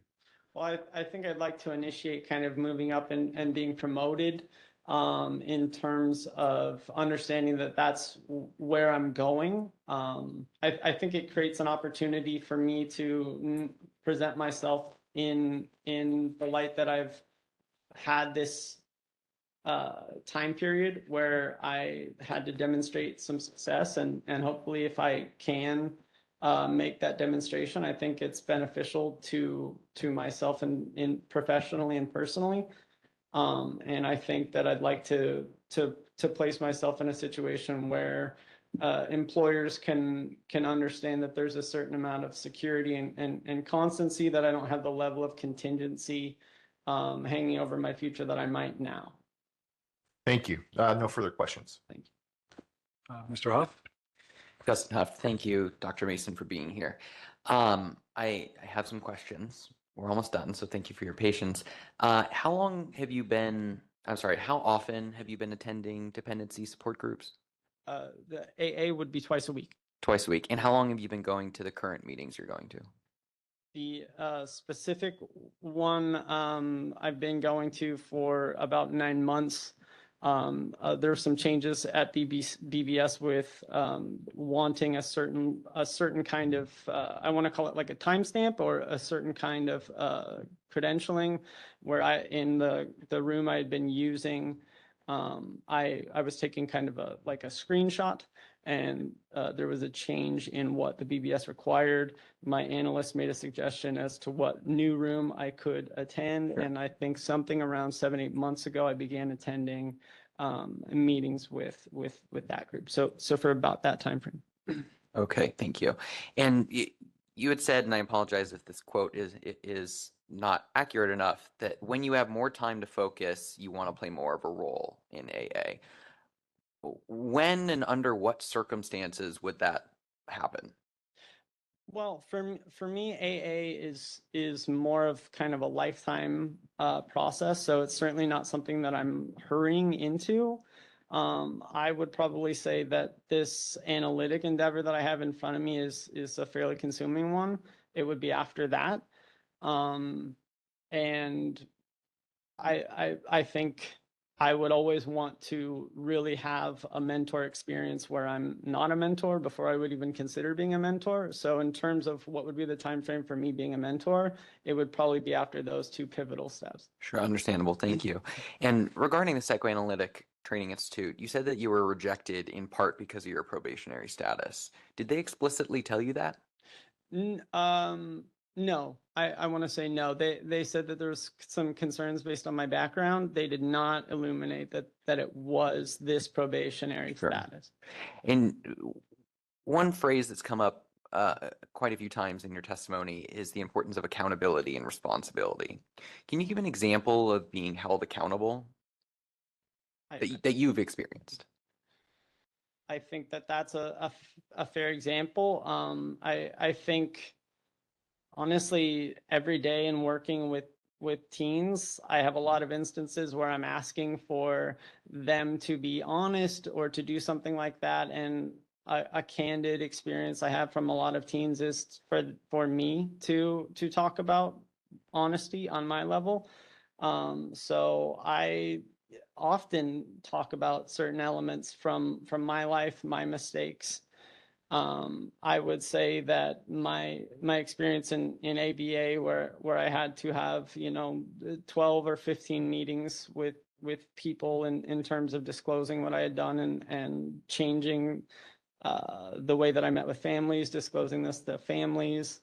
Obviously, at my master's program, I had a number of meetings and had to create kind of a game plan for how I would address that. My doctoral program as well. I think that that's true with my therapist, and even in kind of the analytic community, of they're kind of asking for me to demonstrate another year of working with my analyst and come back. I think accountability across the board is kind of asked for me, for people in general, constantly. And yeah, and I just want to make sure that we're not maybe conflating disclosure and accountability. And so when I'm hearing you talk about accountability, I'm thinking of barriers that are erected to help make sure that you are behaving in ways that you and the people around you want to behave. And I think I missed that from your answer. So can you give some examples, not of disclosure, but of accountability? Sure. So I think that I have attempted to be, and luckily have been successful to this point, accountable to all the BBS requirements of my behavioral change. Before starting in 2017, I, of my own volition, became sober and initiated a life kind of based on that, and have been in training and meeting all the requirements of all my practice and profession without any mishap or problem during that 8 years. And in my volunteer work on the side, I also continue to do what's required of me in that regard. Excellent, thank you. And you've talked about the importance of repetition, which I think anyone in recovery would note that repetition is helpful, but also places you in a really precarious position. So can you give us an example where you were able to manage stressors when repetition routine wasn't available? That's true and insightful. Yes. So I think with a lot of my moves, I've moved since COVID something like 13 times. There's no way to move cities, apartments, things like that, and maintain the exact structure that you've had. You have to develop structure. At some point, you almost develop a structure of developing structure, and an accountability or an ability to recognize that everything's in disarray, and it requires your being organized and taking inventory and action to set up a new structure as soon as possible. But I do think that moving as much as I have, both in sites of practice and even areas of location over the past 8 years, has been a constant disarray, which has required a lot of effort and response.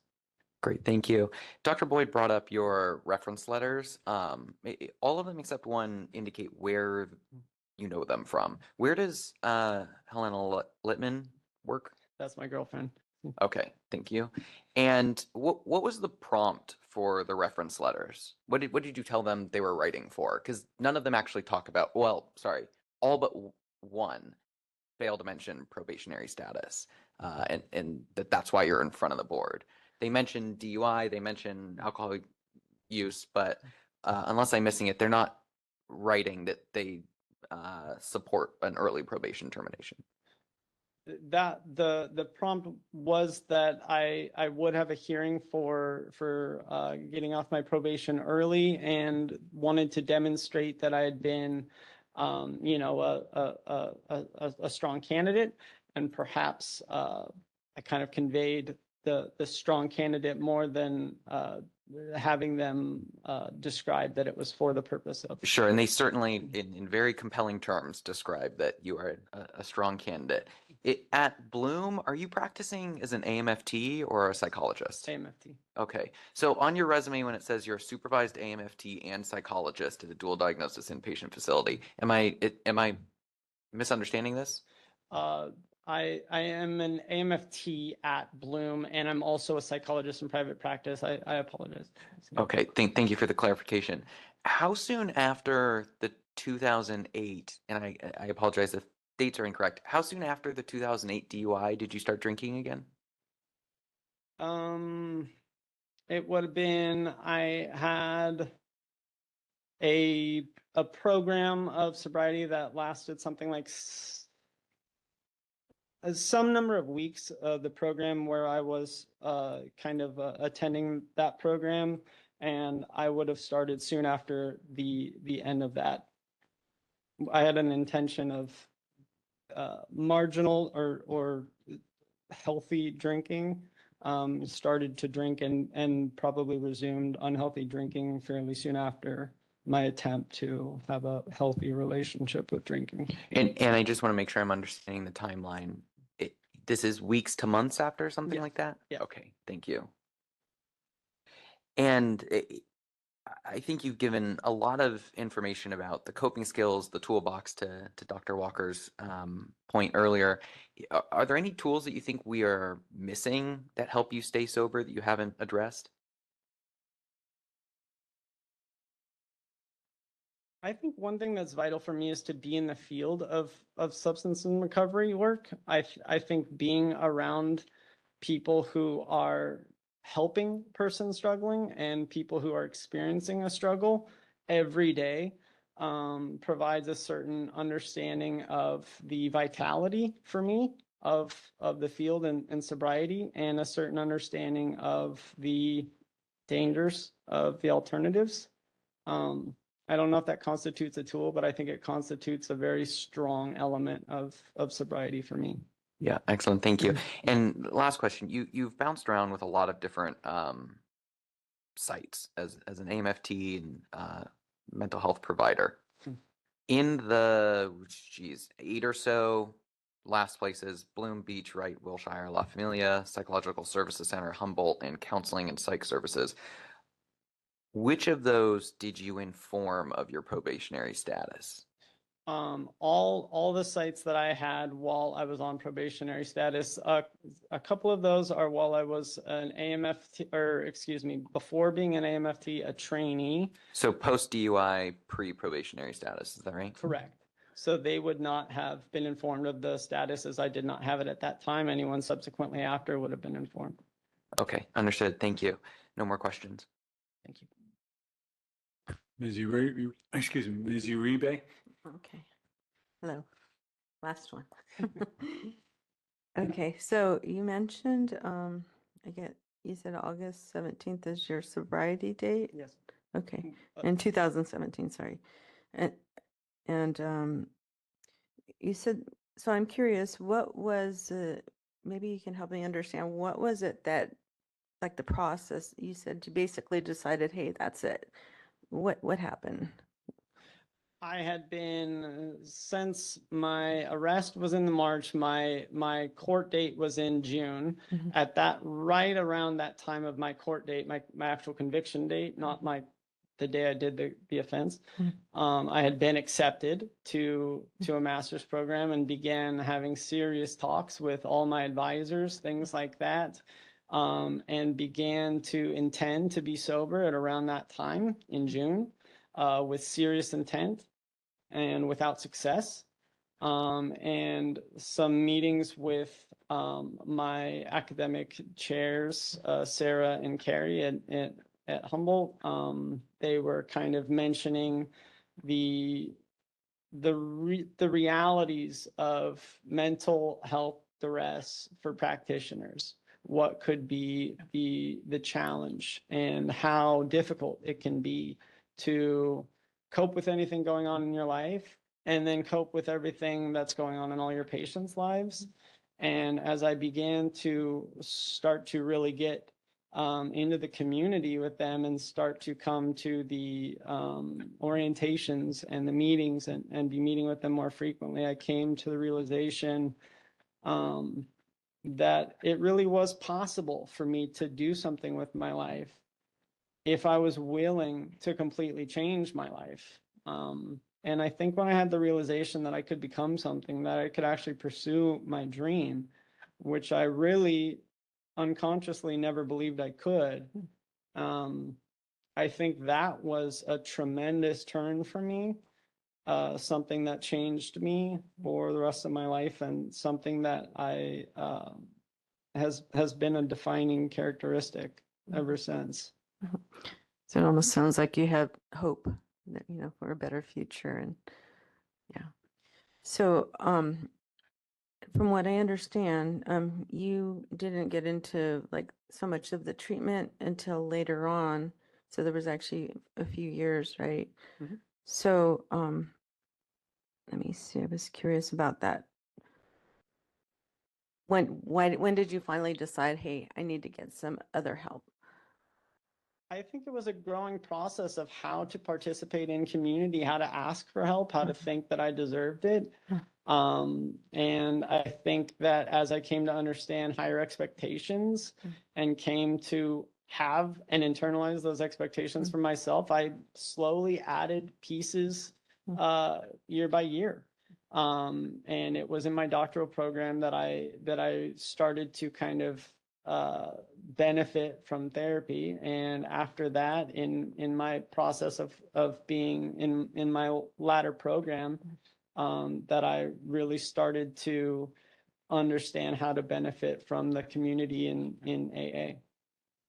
Okay. Is there anything that you would say stands out with AA, like even like a step that you just feel like, hey, this just resonates with me? I would say, I think making amends, having conversations about what went wrong, why you did it, what you plan to do differently in the future, I think was something that I was extremely dreading. And I think speaking to some people, two of the most important people in that process for me is my stepfather played a very big part in my life, 16 to 18, and he died of cancer at that time, where he had kind of been stoking a hope for me to be an artist, pursue writing. And when he died, I gave that up, went into craft, went into cooking, kind of part of my family, and started abusing alcohol. And at that time, I cut off a lot of contact with his daughters, not thinking myself to be a decent role model to be around them.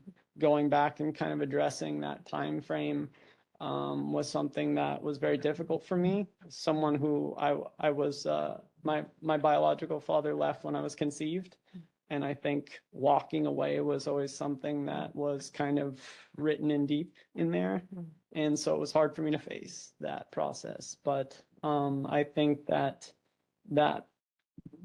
felt like a cumulative process in my path of sobriety. Not to say that the path is done, but that felt like kind of an end of the beginning. Yeah, I'm sorry, what year was that about? What'd you say? I started speaking to them in probably 2022, and moving forward, it was a process, not an occurrence. Last question is, if you were off probation, do you see yourself continuing to go to, what would you see yourself continuing to do? My therapeutic future for the next half decade is fairly intense. That would be 4 times a week, and then in terms of AA, I do want to continue to attend meetings, I want to get a stable enough to go to a similar to kind of have a more homeroom environment. And after my analytic training, I'd like to kind of take some time in the mentorship field. So I would largely see my support system, besides therapy increasing significantly, to be pretty similar to the way it is now. All right, thank you. Thank you. Okay, with that, do you have any other questions? Do you have any questions, Mr. Harris, for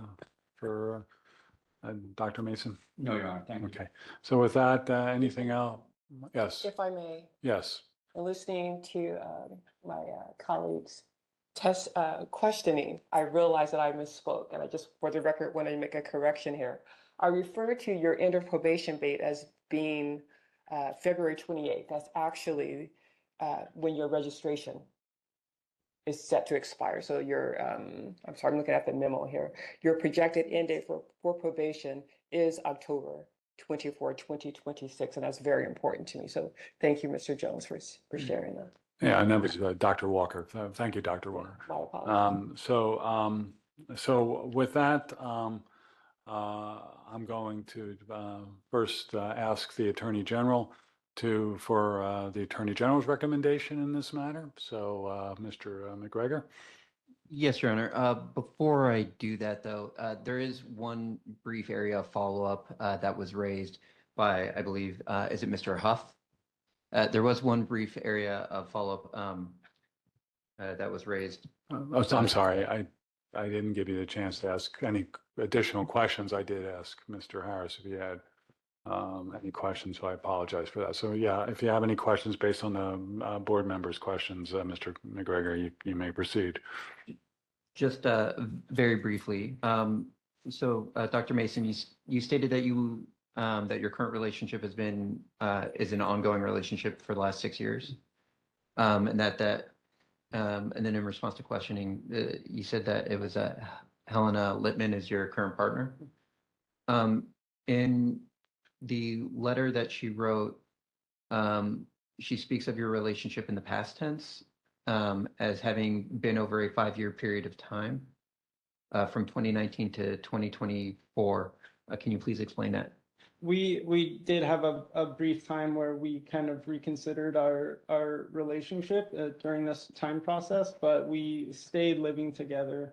And I think that we were still together, but we were not sure if we were going to stay together. And so that kind of, I think, knowing that this was going to be a future-oriented kind of meeting, she, I guess, decided to kind of write about it that way. And that's based on us having taken some time, but we have lived together that whole time. Okay, so you're currently living with her and you continuously lived with her during the time period when this letter was written? Yes. Okay. When you were reconsidering the future of your relationship, did you have, a break in time where you would consider yourselves to not be together or to be taking a pause on your relationship? Taking an emotional space. We were always like monogamous. We were never open or anything like that. But yes, there was a little bit of time in the late fall of this past year to the winter of kind of reevaluating some of our relationship. Okay, and during that time period where you were having those reconsiderations or determining whether or not you were going to stay together, did you have any thoughts or desires of drinking? I always feel like I'm contending with the notion of the possibility of drinking, but no, it did not occur to me to drink or to want to drink. Okay. And how did you deal with that time period where you guys were considering the future of your relationship? That was an extremely rich period for us, and I think that we've grown a lot closer. I think taking back some of, I think it was a time to address some codependency issues and to kind of develop a little bit of how to communicate in an even better way. And I think honestly, that was a time where we gave each other space and set some boundaries that helped us to kind of provide even better support. I think that we're now in kind of the best relational model that we have been. Okay. But separate and apart from how you worked on your relationship together, like what sort of actions did you take on your own to deal with just sort of the emotional sort of turmoil? That was a time when I probably leaned a little bit really close to my family. She was still involved in some of that, but I think in kind of spending a lot more time with my my sister, her husband, my niece, my mother, kind of doubling down on that, and a time where I was doing a little bit more of my work at Wright, spending some time with some of my friends there and some mentors there, like Michelle and Claudia, I think was an important time for me. Okay, thank you. Nothing further. Thank you, Your Honor. Thank you. So with that, we'll proceed with, as I mentioned, with the Attorney General's recommendation, if any. Yes, Your Honor, and the board. So in terms of the comments and concerns, I will say it is of concern to the Attorney General that in discussing the AA attendance, that there was no sponsor or time period where he was a sponsor, that Dr. Mason was a sponsor himself, as having a sponsor is a very important part of the AA process if one is inclined to pursue AA as opposed to cognitive behavioral therapy or some other form of alcohol control therapy. But that being said, there has been consistent AA attendance over the period. Another area of concern is that the Attorney General would have liked to have seen some materials for any of the work that was done from the time period of when the sobriety date was to when the probation polling period ended and the substantive work on probation began. But those concerns are not the key factor that we're looking at in this, because when looking at the work that has been done, one of the things that we note is that all of the probation terms have been complied with and have been met. There have been no instances of any negative drug tests or fluid testing, that there's been an 8-year period since the underlying incident, that there has been some insight that has been shown by Dr. Mason into his condition, and a freely admitting of being an alcoholic or having alcohol use disorder, which are very important. And ultimately, we believe that those should hold greater weight than perhaps some of the things that are not contained within the packet that we would have liked to have seen. I'm sorry, it sounds like you're not making a specific recommendation. Do I have that correct? Not a specific recommendation. In terms of whether or not the public safety is satisfied by Dr. Mason's removal from probation, we leave that determination ultimately up to the board. We'll note that the probation has been for about 3 years. He has functionally another year to go, so he's about 75% done. But no specific recommendation on which direction the board should take. Thank you, Mr. McGregor. Mr. Harris, any closing statements? I know that, and I know the board knows this, but I'll direct the board to the specific page references that you submitted a brief on this matter that's in the record, part of the petition packet. It's at A39 to A43. So any closing statements you wish to make, you may proceed. Thank you, Your Honor, Madam Chair and the board. Once again, we do thank you for your time, and your questions were enlightened and important. And we believe that what you've heard is someone who's extraordinarily committed to his sobriety, very in tune with who he is, and someone who is dedicated to your profession at the highest levels. just so that the record is clear, all three professional references from the Wright Institute A49 to Dr. Moses at A50 and from Bloom at A51 all reference the Board of Behavioral Sciences or past disciplinary history. They are all fully aware and would have been required to be aware based upon his role as an AMFT under the board of this probationary period. It has now been 8 years from the time that Dr. Mason had his last conviction. That's a substantial period of time that has elapsed. I raise that in conjunction with the fact that his conviction is also expunged. And while it's not a controlling statute, it's something to keep in mind. Under Business and Professions Code Section 480, a new applicant sitting here today with the same history as Dr. Mason would not be able to be denied by the board. So Dr. Mason has gone above and beyond what someone newly sitting in his situation might have to do.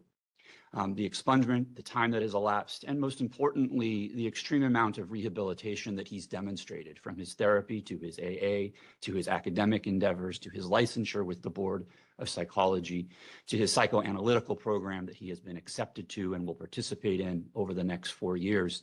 This is someone who has demonstrated not only that he has rehabilitated himself from the convictions he suffered, but who is deeply committed and ingrained in the community of sobriety.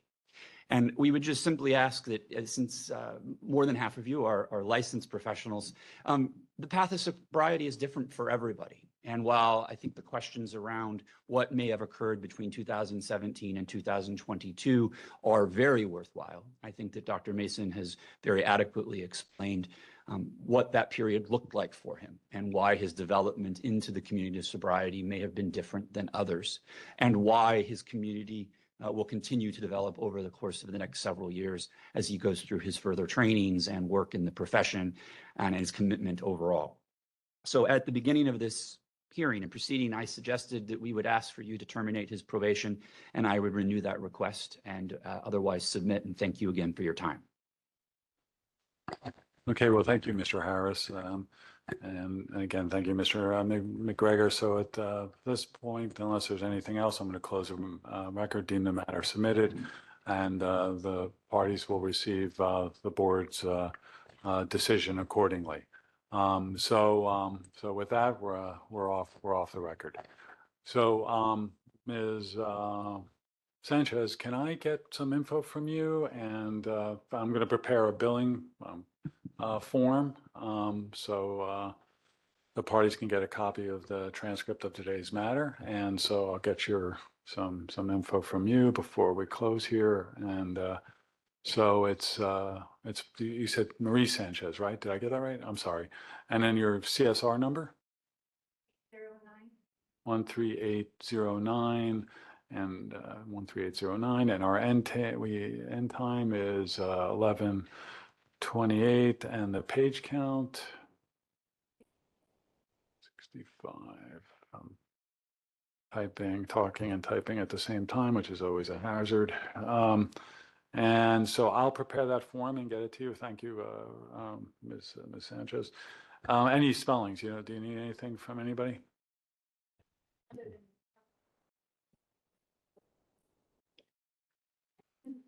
Would you like me to do that off the record on the side? I'm happy to do that with. Okay. So again, thank you, folks. Why don't we do this? I guess we'll take a short break and then we'll proceed with Ms. Hinojosa. Yeah, I was going to suggest we take a 10-minute break, allow everybody to stretch their legs and a little bit, and then we can come back at 11:40. And not last but not least, Ms. Hinojosa. So just want you to know that. So we'll come back. It's 11:30 now. 11:40. Is that all right? Yeah. Okay. So we'll be back here at 11:40. Thank you.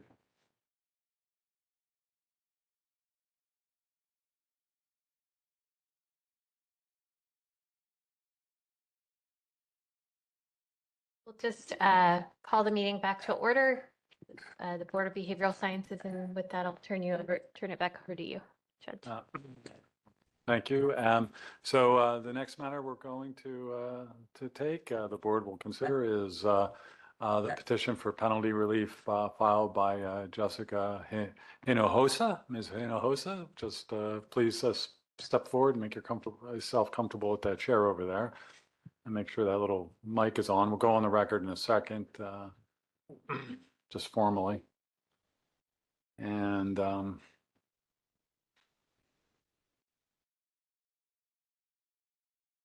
okay, so just let me,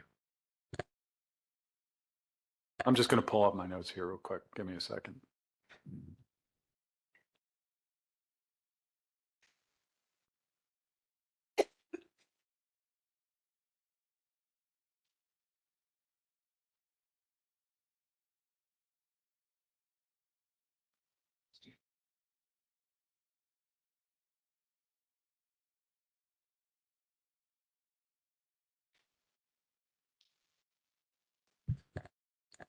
Okay, Ms. Sanchez, we ready?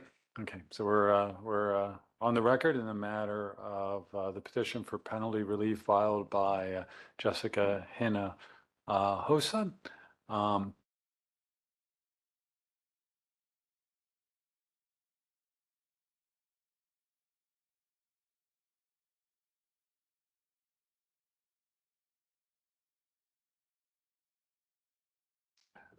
OAH case number 2025-070-784, agency case number 2002-021-002578. Today is August 21st, 2025. It is 11:45 a.m. and we are in Newport Beach, California, before a quorum of the Board of Behavioral Sciences. My name is Abe Levy. I'm an administrative law judge, and I'll be presiding over this matter to address any evidentiary issues that may arise in the course of the matter of this petition. So the way we'll proceed is I'll first ask. Well, first of all, let me get the appearances of Mr. McGregor and Ms. Hinojosa. Yes. Good morning, everyone.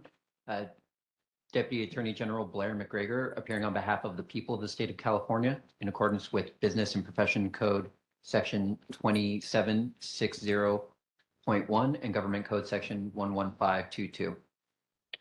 Okay, Ms. Hinojosa, can you state your name as a matter of your appearance? Jessica Hinojosa. Good morning, ma'am. Good morning. And so the way we'll proceed is I'll ask the Attorney General to present the packet of materials, the petition packet that was submitted in support of Ms. Hinojosa's request for penalty relief, and then I'll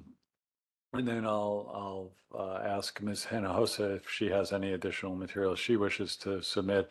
I note that in Case Center, which is the digital platform we're using in this matter, the exhibits are pre-marked as exhibit in Case Center as exhibits 1 to 6, as paginated in Case Center A1 to A45. Mr. McGregor, does the Attorney General wish to present these, offer these as part of the record? Yes, Your Honor. And I don't believe there will be any objections to the admission of the exhibits. I'll briefly go through each one. Or you can do that if you'd like. Yes, just for the record. I'll just know you can identify the records for the exhibits for the record, and then I'll admit them into the administrative hearing record. You may proceed. Yes, Your Honor. Exhibit 1 is the notice of hearing and proof of service for the hearing that we're currently conducting. Exhibit 2 is the certificate of licensure. Exhibit 3 is the stipulated settlement and disciplinary order with the accompanying accusation. Exhibit 4 is the probation analyst report. Exhibit 5 is Ms. Hinojosa's petition for modification. And Exhibit 6 is her therapy information sheet with the notes from the psychotherapist. Absent any objection, exhibits 1 to 6 as paginated in Case Center A1 to A45 are admitted.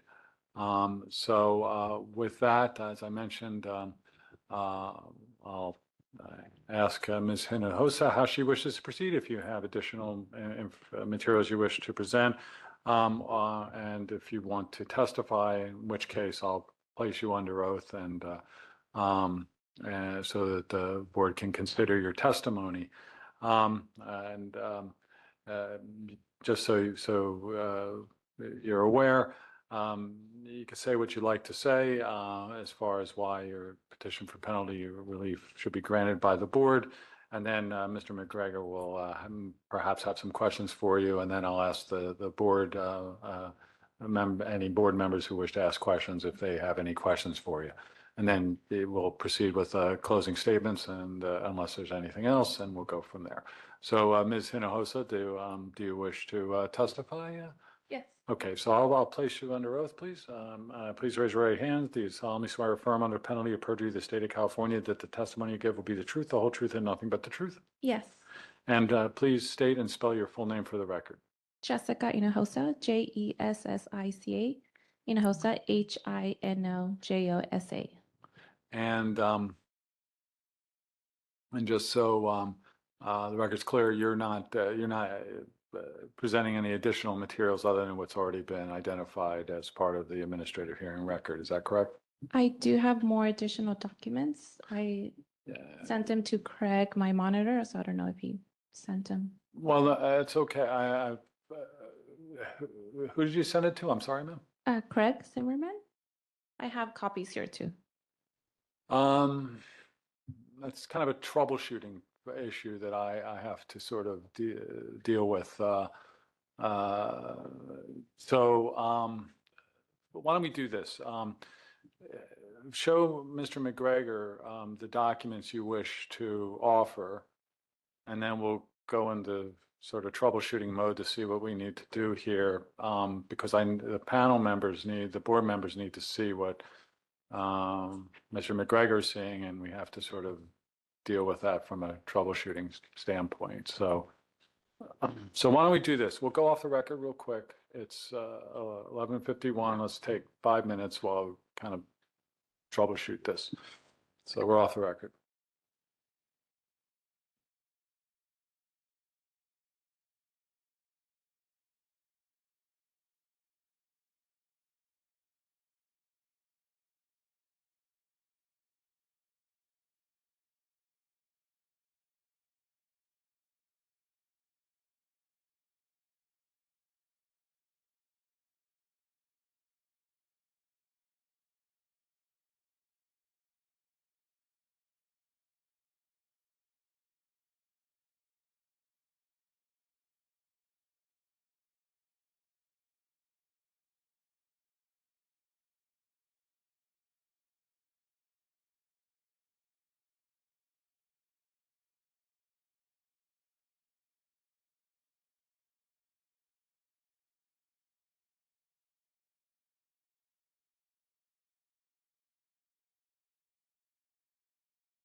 So we're back on the record just to sort of see if there's any issue about documents that Ms. Hinojosa wishes to submit, so that everybody's on the literally on the same page as far as what documents she wishes to have the board look at. So I'm sorry. So Ms. Hinojosa, Mr. McGregor, so are the documents you wish to submit part of the packet, or how are we dealing with that? So the documents that Ms. Hinojosa referenced were already part of her petition for modification packet. And so they're already marked in Exhibit 5 and part of the record that's they provided. Well, thank you, and thank you for addressing that. And so it's okay, right, Ms. Hinojosa? So we're good. Okay, so with that, as I mentioned, you say what you'd like to say, and then Mr. McGregor will have some questions for you, likely, and then the board members will likely have some questions for you. And then at the end, you can kind of make a closing statement about why you believe a petition for penalty relief should be granted. The board's decision won't be made today. You'll get that decision transmitted to you accordingly by the board. So you've been sworn. So Ms. Hinojosa, what would you like to say as far as why the board should grant your petition for penalty relief? Hello? Oh, yeah. I believe that I should be granted the early termination because I've completed and complied with all the board's, behavioral board's requirements. I've gone to therapy and really talked about the incident of that night on April 19 of 2021, which was 4 years ago. And I have been sober for those 4 years. And I've been employed at City Psychological, and my clients have not been affected at all by the incident. And I've made a transformation internally and externally in my life since that event. And I feel that I'm ready to close this chapter and move on into the next chapter, which is becoming a mother and a wife and a newly aunt, and opening up a teen support group at my church, and just moving on with all the other goals that I have personally and academically.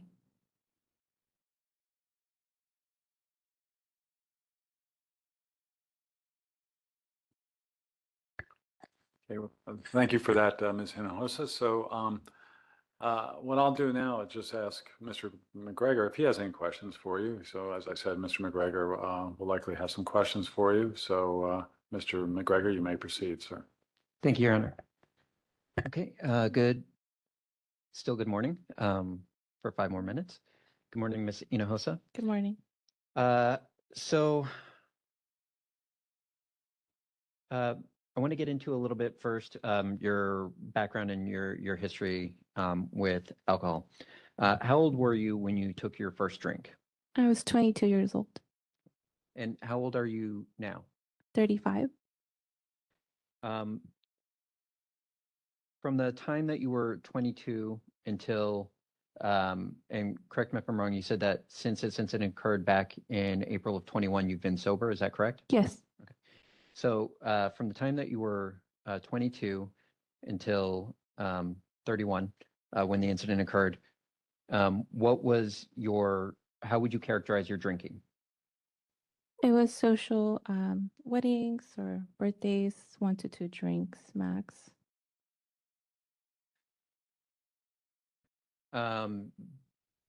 Did you ever have times where, regardless of if driving or anything like that was involved, did you ever have times during that time period where you drank to excess, greater than the 1 to 2 social drinks? No.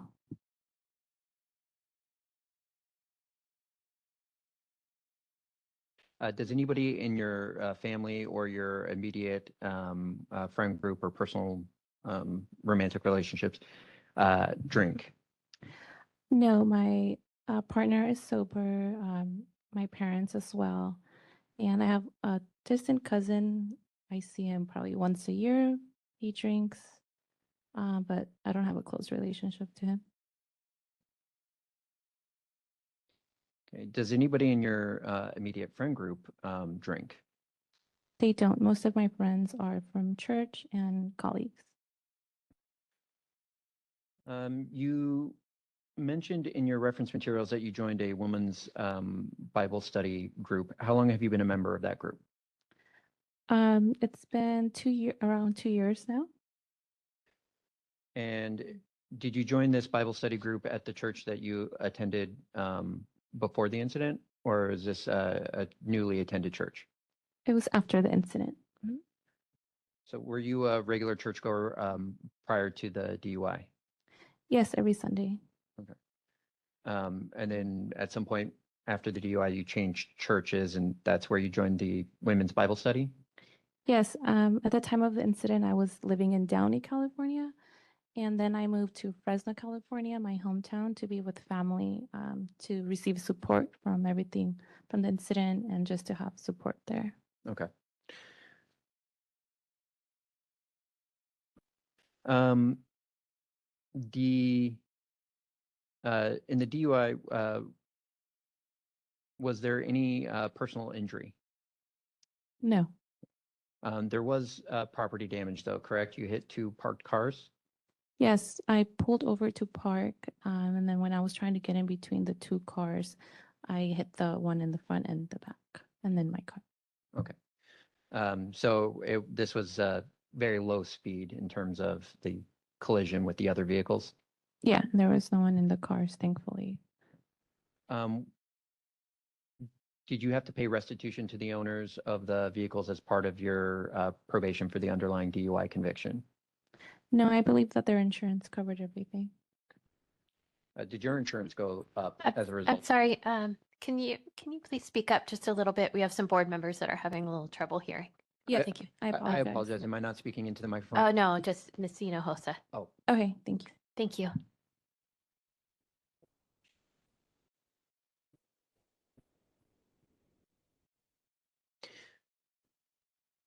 okay. And did you have a time period after the DUI where you lost your driver's license? No, I have not lost my license. Okay. The DUI occurred in 2021, and the DUI conviction was approximately 13 months later, May 6, 2022. Between those two dates, did you do anything to address your drinking? I attended individual therapy, but that was not part of the requirement yet for the board. Was that a requirement from the court? No. During that time, I attended the ABC traffic program. That was a requirement from the court. And I have the certification for Mothers Against Drunk Driving and the hospital and morgue program that I completed. Right. Those are usually court probation conditions. I'm talking about specifically before the conviction date between April 19th, 2021 and then May 6th, 2022. You said you attended individual therapy during that time? Oh, just therapy, yes. Okay. But that was not required by the court as a condition of your release on OR? It was not required, correct? Okay. And what did that therapy entail? It was mainly talking about my shame and guilt. I'm a role model for my 3 younger sisters, and being the first one to graduate from college for my family, I've always been a role model, and I've dealt with a lot of shame and guilt, and it was mainly to just go over that and then taking accountability for my actions and how wrong that mistake was that night. How frequently did you attend therapy during that time period? It was once every 2 weeks. Yeah, 2 times. And what type of therapist did you see? It was an individual therapy. The type of therapist, though, what was their specialty? She was LMFT. Yeah.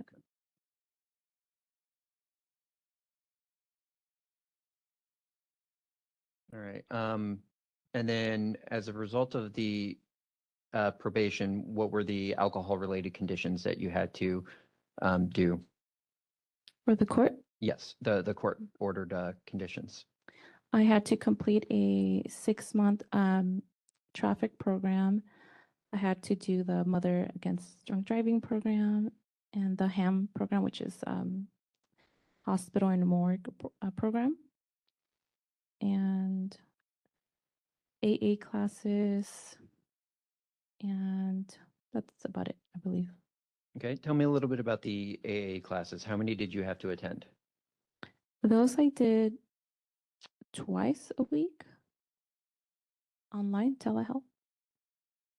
And how long did you attend AA? I'm still attending those. Okay, when did you start attending? I started attending the January 5th, 2021. Wait, January 5th, 2021? Yeah, when the board required me to do the meeting. Is that what you meant? No, Oh. that's okay. So if the board was requiring you to attend AA, that's going to be separate. I'm specifically talking right now just about the court-ordered conditions of probation that had Oh, alcohol-related okay. terms. They did not require the AA meetings. Right. Okay. So for the court-ordered alcohol-related conditions of probation, it was the 6-month first-time offender program, MAD, Mothers Against Drunk Driving program, and the hospital and morgue program, correct? Correct. Okay. All right. Did you continue on with your individual therapy after your DUI conviction?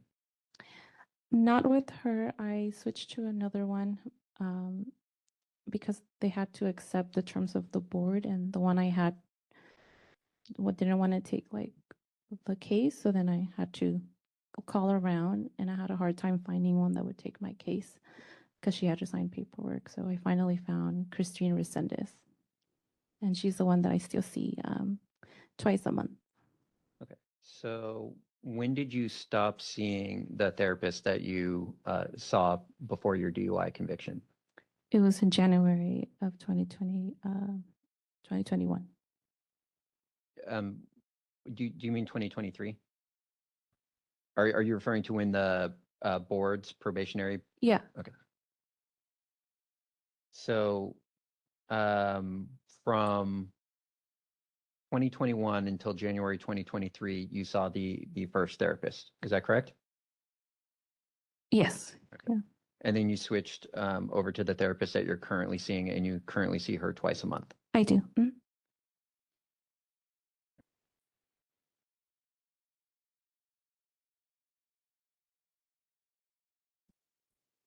All right. Other than the probationary terms that were provided by the board, have you engaged in any other activities to address any drinking issues that you feel you may have? Apart from all of those, I have a mentor at church. She's my Bible study group leader, and she's my mentor. We meet weekly, and she wrote one of the letters. And I volunteer with her to help her set up for the weekly women's Bible study, and I help her set up the tables. And I also help mentor other women in the Bible study. So my faith has been very, very strong for me during this difficult time. But Maribel Vera, she's my Bible study leader. So my faith in my church have been a big strength and coping mechanism skill for me. You said that you mentor other women in the Bible study group. Yes. Can you please describe that a little bit? What does that entail? Yeah, I meet with other women. We meet at Starbucks and we take our Bibles, and then we talk about a difficult time that we're going through or anything from our past. And we just use the Bible on how we can use those hard times to grow and to use it for God and for the church and to be a better person. Okay. Do any of those women that you mentor, do they have issues with alcohol use disorder that you speak about? No, it's mainly relationship or trauma, family trauma. All right. Tell me a little bit about the DUI incident, if you would, please. Describe the events that led to the incident. Yeah, I went to meet for dinner at a Mexican restaurant with a colleague of mine. So we haven't seen each other in a while. I was not planning on drinking, and we were just talking about all our milestones, everything we've accomplished since grad school. And everything was positive apart from one negative thing I had to update her on, which was the passing of my father. And from there, I remember just crying and feeling sad of just explaining to her of the details of the death of my father. And that's when we started to drink, and I did drink a lot, and I'm so ashamed that I used alcohol to numb my feelings in that dinner with my friend. Do you recall how many drinks you had? I do not recall how many.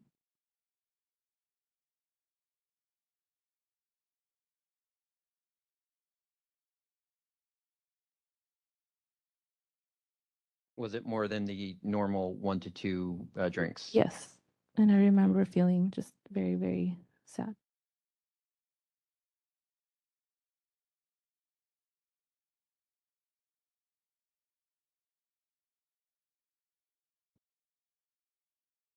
Do you feel that you have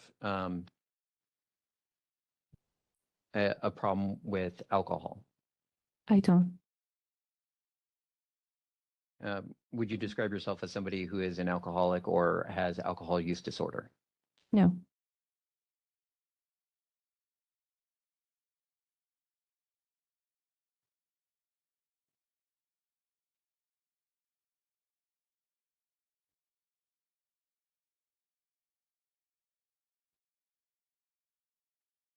Right.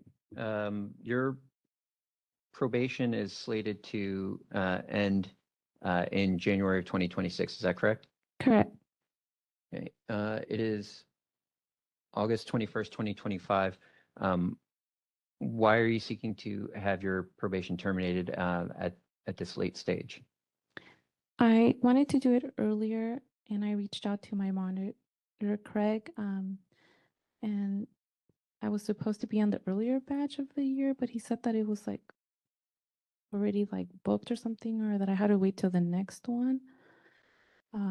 So I don't know what happened, but I did want to do it earlier.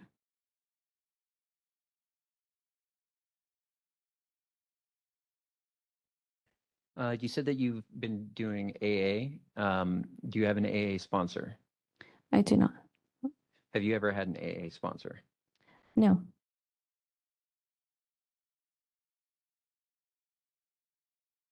And what step of the AA program are you on? I'm not doing the steps. I just do like drop-in telehealth AAs, but I'm not doing the actual steps. And why are you not doing the steps? Because we determined with when I was talking to my therapist that they did psychological testings as well, and I don't consider that I had an alcohol addiction to do the 12 steps. That night was just a horrible decision, and I don't have any record prior to that, and it was a one-time incident that I will never do again. Where the incident occurred and you were parking, was that basically at your residence or was that somewhere else? I was 5 minutes away from the restaurant was 5 minutes away from where I was living, and when I started to drive, I didn't feel well, and that's when I decided to park over at a residential house, but it wasn't my house. It was like the nearest street that I can see there was parking available. What was your plan at that point when you were pulling over to park? I was going to pull over to park and call my roommate to come pick me up. How did the police get involved? Was it because of the collision with the vehicles? Yeah.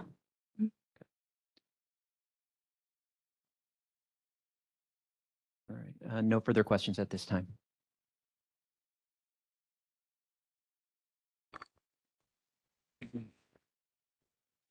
So at this point, what I'm going to do is turn it over to the board members and ask any board members if they have any questions for you, Ms. Hinojosa, beginning with Ms. Zeiss, is it? We'll start with you. Hi, Rebecca Thies. Please. Thank you. Thank you for your testimony today. I'm curious why the early termination of your probation would specifically help you meet your goals. If you can speak to that. Yes. Personally, with Faith Base, I talked to my Bible study leader, and I want to start a teen support group at my church and faith-based support. But she mentioned how if I do it, that they might have an issue because of my LMFT license being under probation. And then they do a fingerprint. My record has been expunged, but I don't know if that might come up. So I want to do that to do that group there. Academically, I want to do my doctorate. I want to go to college again, get my doctorate. I want to get a different job opportunity, maybe be a supervisor. And personally, I want to have a partner, and we want to get married. We want to have children, and this has been financially very hard on me. So we want to save for our house and for our wedding. So I just have a lot of personal goals that I feel that this is holding me back. Thank you. No further questions. Ms. Bailey? I'm sorry, Ms. Bailey? Thank you. Thank you for being here today, Ms. Hinojosa. I have a couple of questions. I'm glad that you have your faith, and faith is super important, but also I know part of your faith is your testimony. And when I look at your letters, they're not really indicating that people know what has happened and why they need the letters, or they don't directly address it. So even if you look at this as a one-off, have you been transparent and have you been honest with these people who've written these letters? Because they're talking about your character, what is great, but they're also talking about continuing programs, and you want to develop programs. And I'm just wondering, do they know about this as they're thinking about future work with you? Because it's not indicated in your letters. So I would ask you to address that, please. Yes, all of them do know, and about my DUI.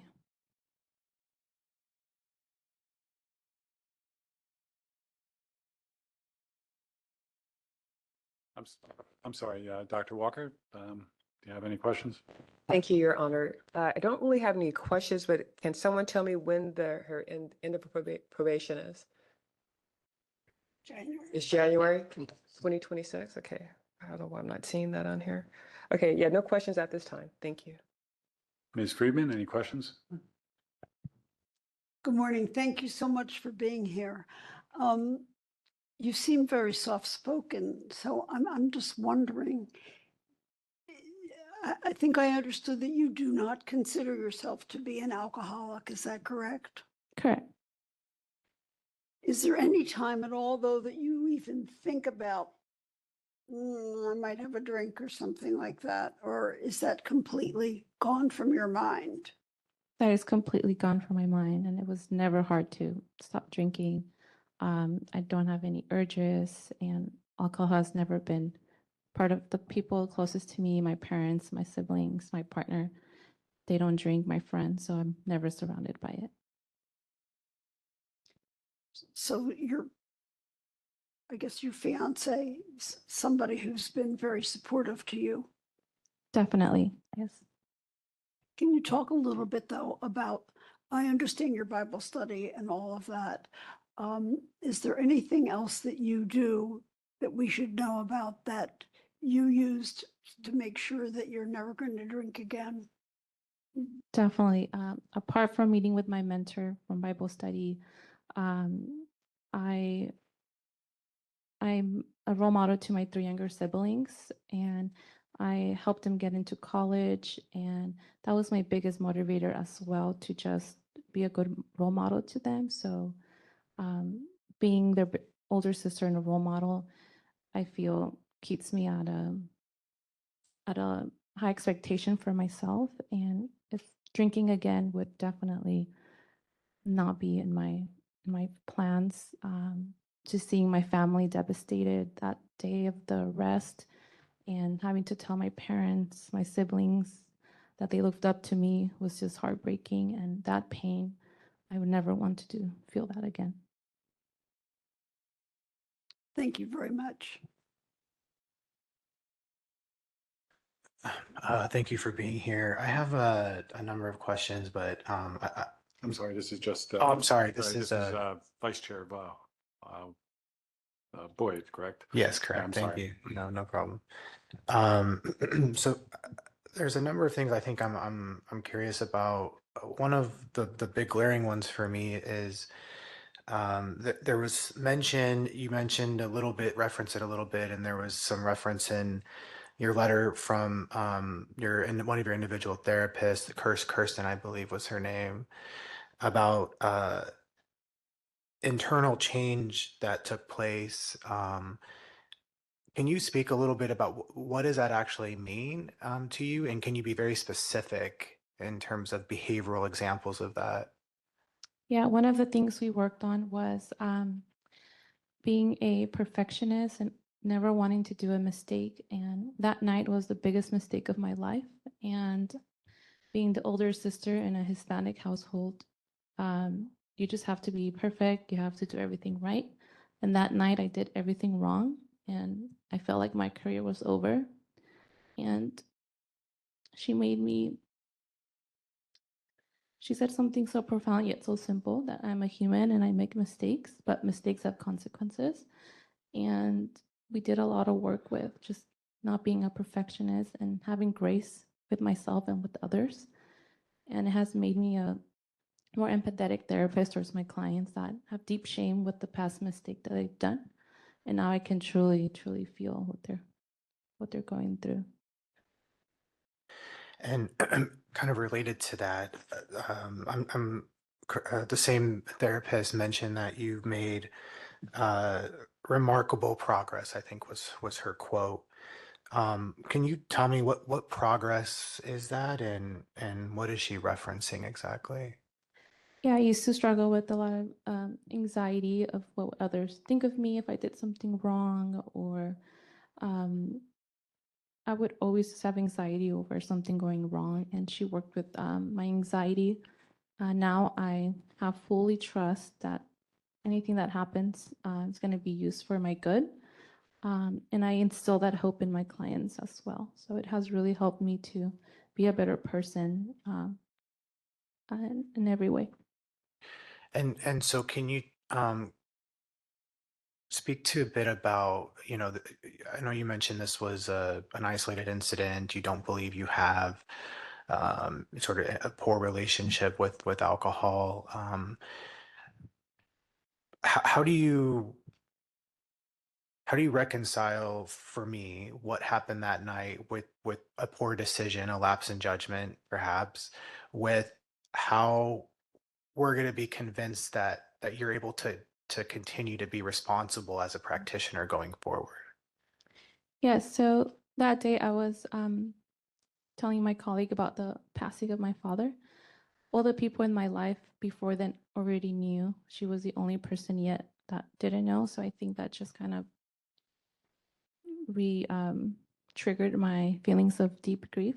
My father was innocently killed. He used to rent he was like a landlord, and he rented a room to a family that was not a good family. He didn't do background checks, and they were like gang related.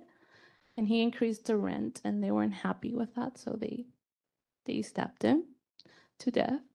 And I was telling her those details, and all the trauma came back. And I had already processed it with family, with church, and it just came up. So there was still something there that needed to be healed. And that's when I started to drink more in that dinner, and I just lost track of how much I was drinking. I'm really sorry for your loss.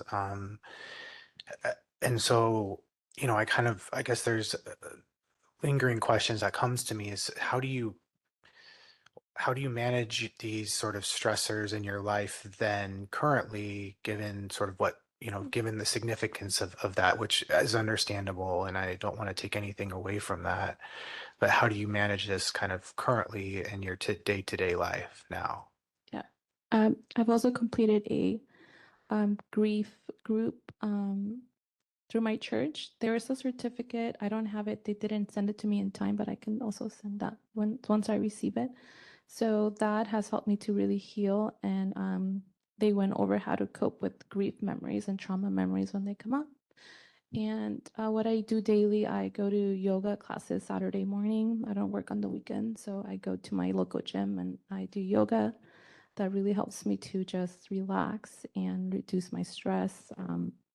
I live in Fresno, which is like 50 minutes from around 50 minutes to an hour from Yosemite National Park. So me and my family, we go frequently to take hikes, and just being in nature and just seeing the water and just being there with the big trees and just in nature really helps me to have less stress. So I do that often with my family.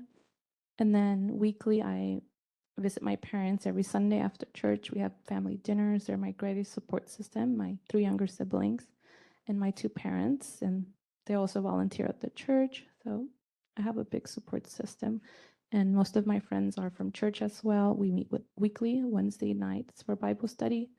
They're a big support system for me. So I have a lot of people in my support group. And I guess maybe the last question I'll just ask, and perhaps other board members will have to touch on my other questions just for the sake of time. But I was trying to read the psychotherapy information sheet that was completed by Kirsten. It was handwritten, so I was having a hard time to read some of her responses. But one of those was I was trying to look at where are the goals of psychotherapy. And I think DUI was there, anxiety. I couldn't pick up the very last one, but I'm curious, just given the significance of what you just shared right now, if this grief and trauma was also processed. Was this a goal of therapy as well?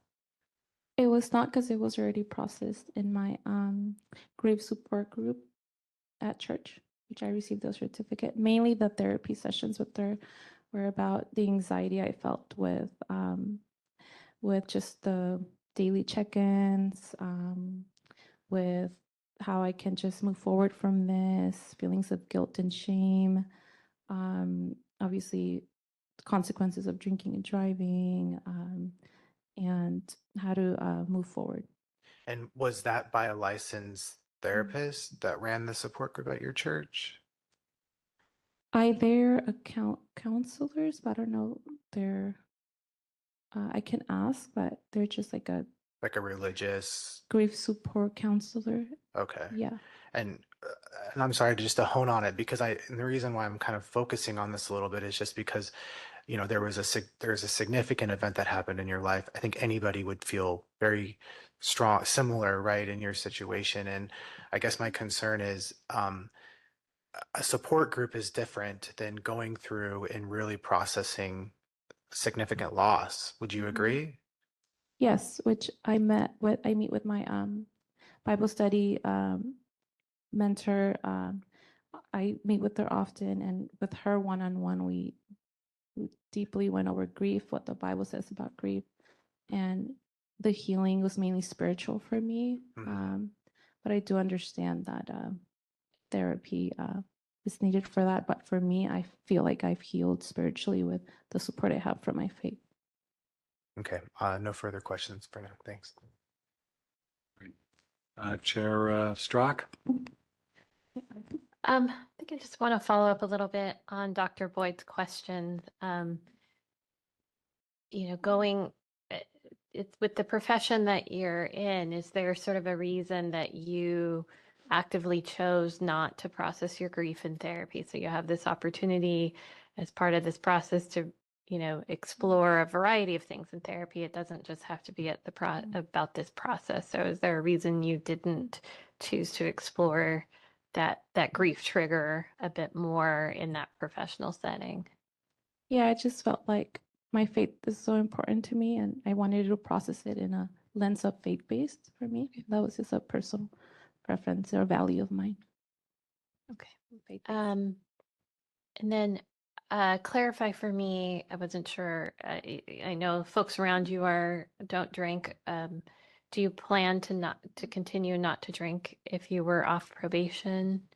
100%. I would never drink again, and this has been the worst mistake I've ever made in my life. And then just one last question. Was there any part of this process? I know it's long and arduous and has a variety of hurdles, but is there any part of this process that you thought has been helpful to you in your journey? Definitely. First with healing and addressing the grief with my faith, and just helping cope with anxiety and my feeling like I have to be perfect at everything. And just knowing that I'm a human and that I make mistakes, and that gives the empathy to offer that to my clients, that no matter what mistakes they've made, there's consequences. But I've definitely learned to just have grace with myself and move forward. And I could want to continue to be a great role model to my clients, my family, my church members, and just in society. Thank you. I don't have any further questions. Mr. Stovek, No questions at this time. Mr. Jones? Excuse me, thank you for being here. With regards to the incident, it sounds like, sorry. Let me try that again. With regards to the to the incident with the parked cars, it sounds like it was a pretty slow speed event. Yes, I was trying to park in between two cars. So how were the police notified? Because it was an apartment complex, I believe, and the people came out because their car alarms went on because I hit the car, so they came out to see what it was, and then they called the cops. Okay, thank you. That's all the questions.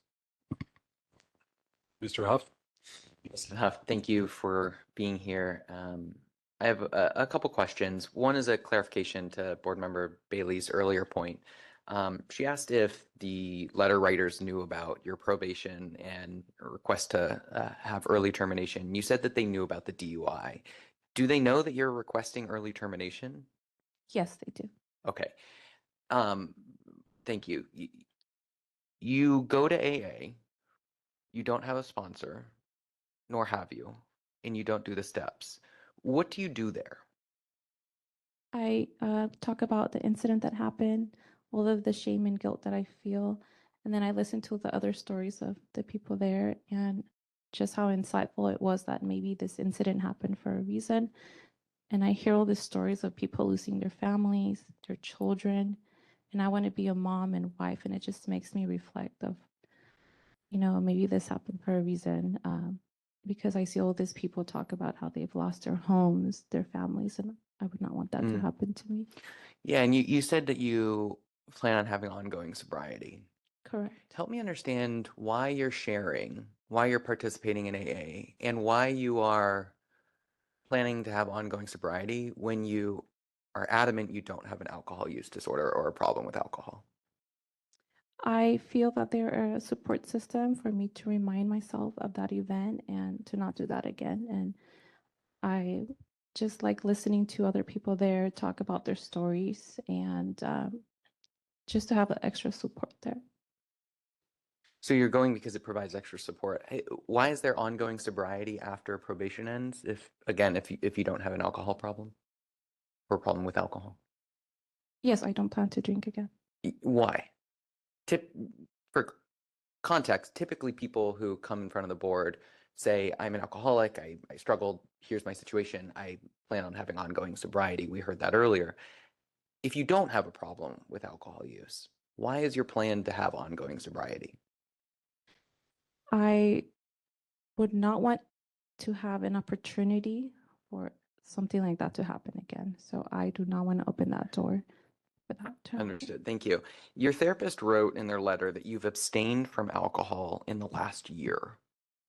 That was written in November 24, but you had been sober since 2021. Can you help me understand that phrasing? Why did she say you've been abstaining from alcohol for the last year? She's referring to the period of time that she was my therapist. So she's only knew me for that amount of time. So. Okay. Yeah. And am I reading this correctly? You completed 30 CEUs? Correct. I believe so. So you submitted 13. Where are the other 27 from? I think I only sent to Craig the ones that were related to substance. Well, you said unless I'm reading this incorrectly, you correct me if I'm wrong, that you completed 30 CEUs about substance use in education. There are 13 here. Oh, okay, so maybe there's more I didn't send, or I don't know if he sent them, but there was, Yeah, I did complete that 30. that may be true. Thank you. 4 of these classes were completed in one day. Mhm. Help me understand that. Yeah, it was on my day off, so I have the whole day and I completed those. Okay. And then I want to read what you wrote in here just to make sure I am understanding it as intended. You wrote, I have gained insight into how my negative actions the night of the DUI were unsafe and irresponsible. I have learned that drinking and driving puts others on the road and myself in danger. This is an accurate statement? Yes, correct. So am I understanding correctly that since your DUI, you have learned that drinking and driving is irresponsible and dangerous? Yes. You were a licensed marriage and family therapist at the time of your DUI. Yes. So am I also understanding that throughout being an AMFT, 7 months into your license, throughout your entire grad program, you did not know that drinking and driving was dangerous? Oh, yeah, of course I did. Okay, so help me understand this statement then, that one of the things you have learned during this process is that drinking and driving is dangerous. Yes, maybe I didn't write it correctly, but obviously I do know that drinking and driving is unsafe to others on the road. Sure, I think I'm struggling to understand what the change is in you as a therapist pre-DUI and post-DUI. Because if you're making the claim, I've learned something, here's this new insight, but then you're also backing that up and saying, I already had that insight. I don't know what to do with that. So how are you as a therapist safer now than 5 years ago, particularly in the light of the fact that you don't have a drinking problem? Yeah. Going through all the classes from the court and all of the substance abuse, the ABC traffic program, I've learned so much of what maybe clients that I have go through. And so whenever they come in, I have clients that have substance abuse and they tell me all of the stress that they go through. I can 100% empathize with them because I've been through all the things that they've gone through, the course, the requirements, all the financial burden. So I truly believe it's made me a better therapist. And So I want to repeat back to make sure I'm hearing you correctly, that your personal experiences have made you a better therapist, in part because you understand, you have more empathy. Is that correct? correct. So if you did not have these experiences, you would not be as effective as a therapist with this population. I was still very effective. Yes. Sure. It sounds like the personal experiences added to that Yes. effectiveness. So how then does your mentor and Bible study group help you stay sober when there is no substance abuse problem or drinking problems discussed in that group? They helped me to talk about the incident and all the shame and guilt that I experienced through that, and how I can use that experience to help other women that when they do a mistake or they feel shame, that they can get through this and that they're still worthy and loved, no matter what mistake that they've done. Okay, thank you. No more questions. Ms. Uribe? Okay, I was wondering, what was your experience with alcohol prior to this incident? It was just like a wedding, 1 to 2 drinks. I'd never gotten behind the wheel, and it was 1 to 2 drinks, holiday, special occasion, but it was not weekly or monthly. It was just sparingly throughout the year. Huh. How about your family history? Excuse me? Your family history? Like I does, have one cousin that I see once a year at the family gatherings, and he does drink beer, but I don't have a close relationship with him. any other family member have substance abuse or alcohol problems? No, my parents are sober as well, and my siblings don't drink. They're in college as well. Okay, do you have a relapse plan? To not drink again? Yeah. Yes. Thank so you. Yeah, go ahead. Definitely. I'm going to continue my coping skills that I do weekly, which is hiking, being in nature, continuing my weekly Bible study groups, visiting family. They're a great support system for me. So visiting them, and then my meditation that I do at nighttime, and then I do journaling, and all of that has helped me. So I continue to do that, have that weekly. Okay. And I think the last one is if you had a client that came to you with a situation like yours, what suggestions would you have for them?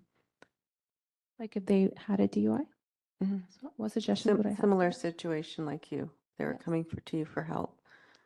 I would explore what led them to that event, and any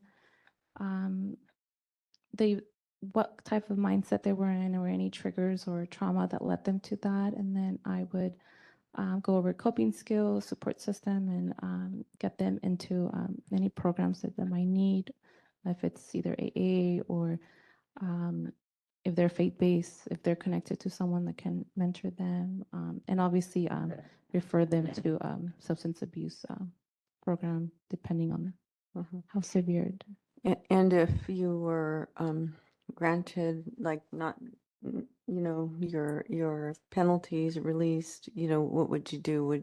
What would you do? Yeah, so I'm very excited to start the girls group at church. I would be happy. I would call my Bible study group leader and tell her that I'm ready to start that group at church, and it would help me to just contribute to society.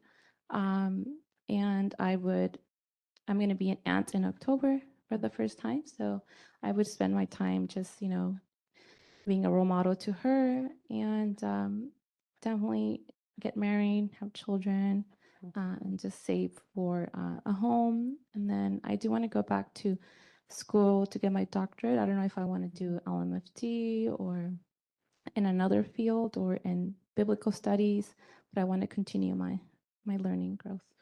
Would you continue to go to therapy or AA meetings? I will continue to do my therapist. She's amazing, and she's also faith-based, and she says that we can continue to do, but reduce, because right now we do twice a month. So we could do, like she said, once a month.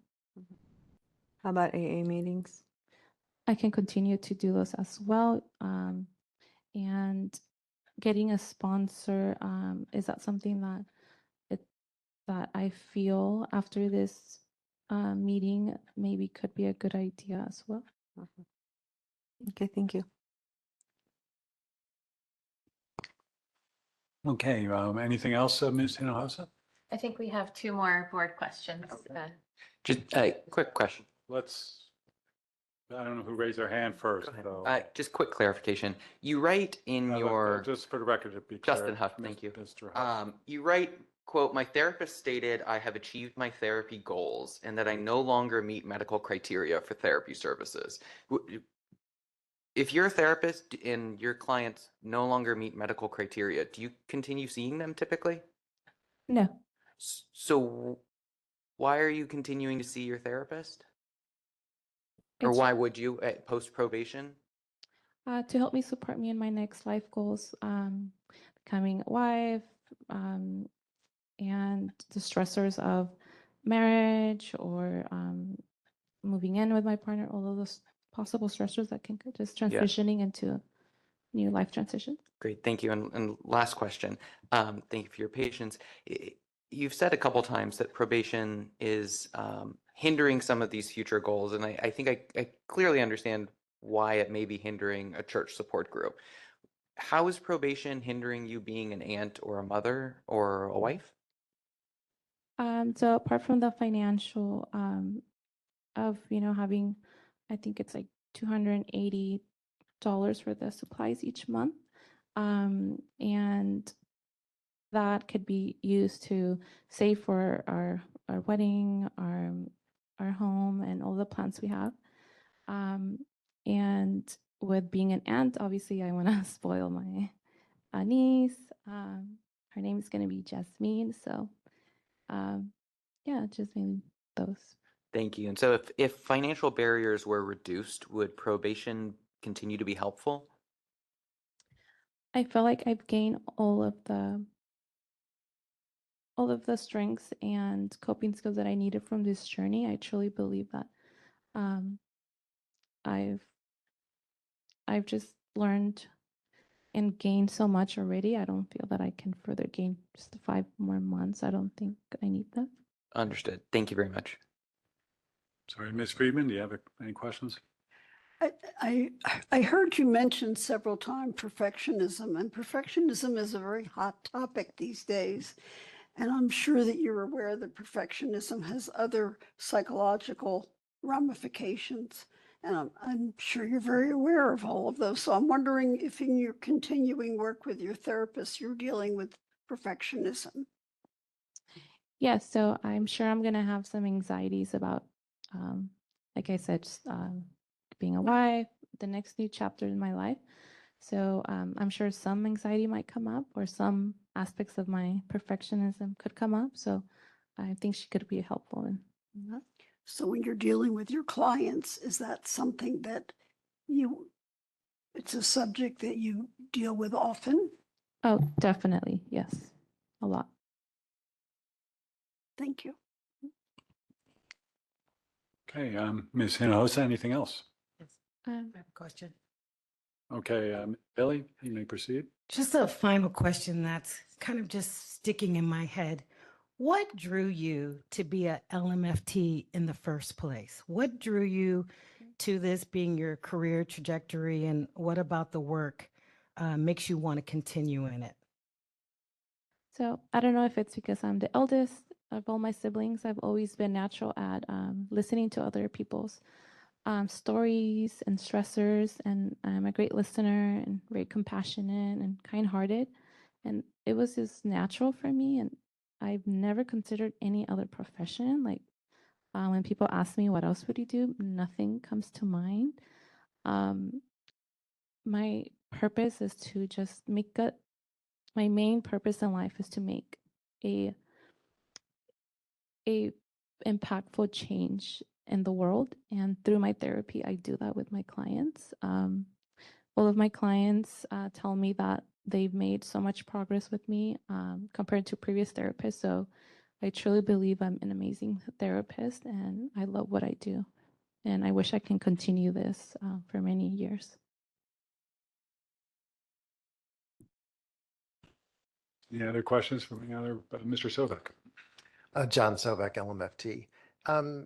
During our conversation today, you have really leaned heavily into how your faith-based has helped you to not drink and to look and explore the incident itself, removing grief and removing shame. Does your church itself, are part of the tenets to maintain a non-substance using lifestyle? Like as if they offer substance abuse classes? No, if the tenets of your faith, your actual belief system, the church that you go to, encourages all of the attendees to lead a sober lifestyle. 100%, yes. Okay, They do. thank you. I'm sorry, ma'am. I didn't catch your answer to that. I just was. I said yes, they do. They do support a sober lifestyle. Okay, thank you. That Sorry. actually was not what I asked you. Oh. Is it actually one of the tenets of your particular faith, the church that you attend, that says the participants in your religious faith-based belief system should not use alcohol or substance? Yes, correct. They do not encourage us to drink, and it's seen as a sin if you do drink. Okay, thank you. Any other questions from any board members? Okay, so Ms. Hinojosa, anything else you'd like to add? That's pretty much it, and I want to thank everyone for giving me this chance. Whatever the outcome is, I'm just so proud of myself for being here, and I felt very nervous the whole time, but I'm proud of myself for doing this. Okay. Mr. McGregor, do you have any questions based on the panel members' questions? Yes, briefly. You stated that you would continue to do AA if probation were terminated early.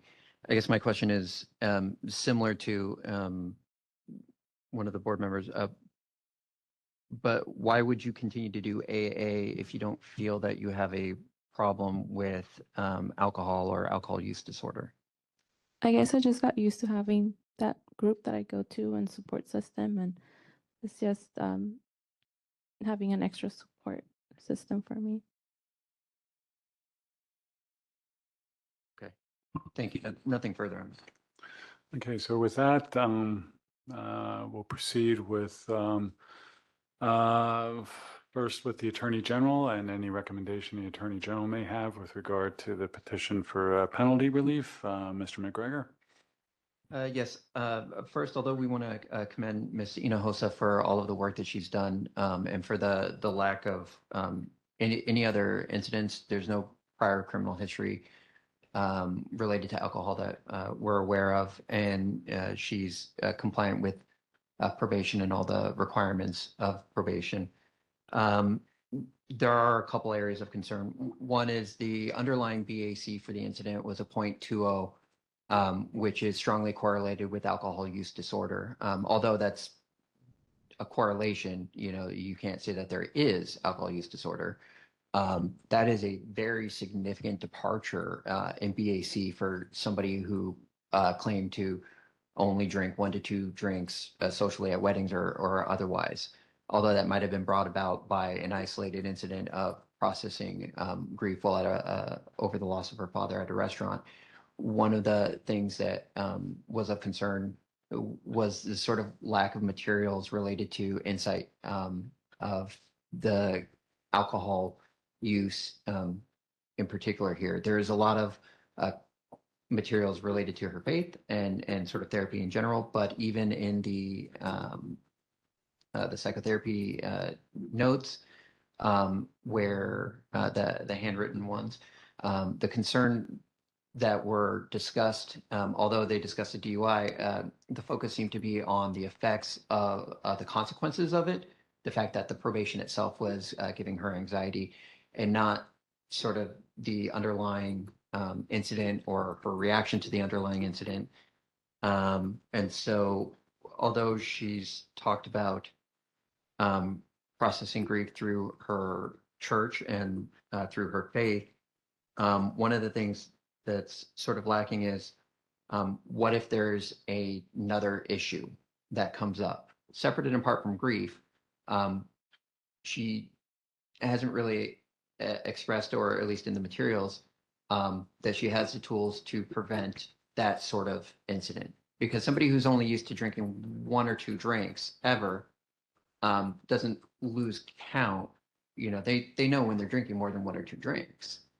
And so it might be understandable if there's, a grief trigger, but if there's not this grief trigger, if it's some other type of incident, there's nothing in the materials to reflect that she's really done the work on that particular thing. So there's sort of a lack of insight with regards to her relationship with alcohol that is of concern. Other than that, the sort of timing of the request, probation is set to terminate if she's successful in January, which is not that far away, and that kind of cuts both ways. And it does seem like one of the primary motivators for terminating probation early is financial, just the cost of it, and again, how that weighs with the board's concern. Other than that, there is a distinct, and these are to her credit, there's a distinct length of time that has occurred since the underlying incident. It's been several years. She's successfully completed probation with the court. There's no other DUIs. And although the materials were lacking, she did say that she had been undergoing therapy independent of anything that was required from either the court or the board post her DUI incident, which we also find commendable. And we would have liked to have seen some sort of materials on that. So with that, I don't have a specific recommendation. I would just note the concerns that the Attorney General has. So by way of any closing you wish to make, Ms. Hinojosa, you may do so now. Yes, I do not believe that my clients were ever affected by this. And I want to continue to be the best therapist that I can for my clients. And I am so deeply ashamed and from that night, and I never want to do that again. And thank you for everybody listening. Well, thank you, and thank you, Mr. McGregor, as well. Unless there's anything else, I'm going to close the record, deem the matter submitted. The board will issue its decision and transmit that decision to the board parties in due course. So again, thank you, Ms. Hinojosa and Mr. McGregor. So with that, the record's closed and the matter is deemed submitted, and we're off the record. Thank you. Thank you, everyone. Thank you. And let me get a couple things from our core report. Do you need any spellings, Ms. Sanchez, from anybody? No. And I just will say it's 12:54, our end time. And and I have your CSR number and what's the page count? 48? Okay. And so anybody who wishes to, I'll prepare a form for anybody, for the parties or anybody who wishes to obtain a copy of the transcript of today's proceeding. So again, thanks folks, and have a good rest of your day and week. So with that, I'll turn it over to Chair Strzok at this point. Great. Thank you. I think we are going to take a 1-hour lunch break now, and then we'll come back for closed session. So we could call it an hour and 5 minutes. We'll do closed session at 2 o'clock.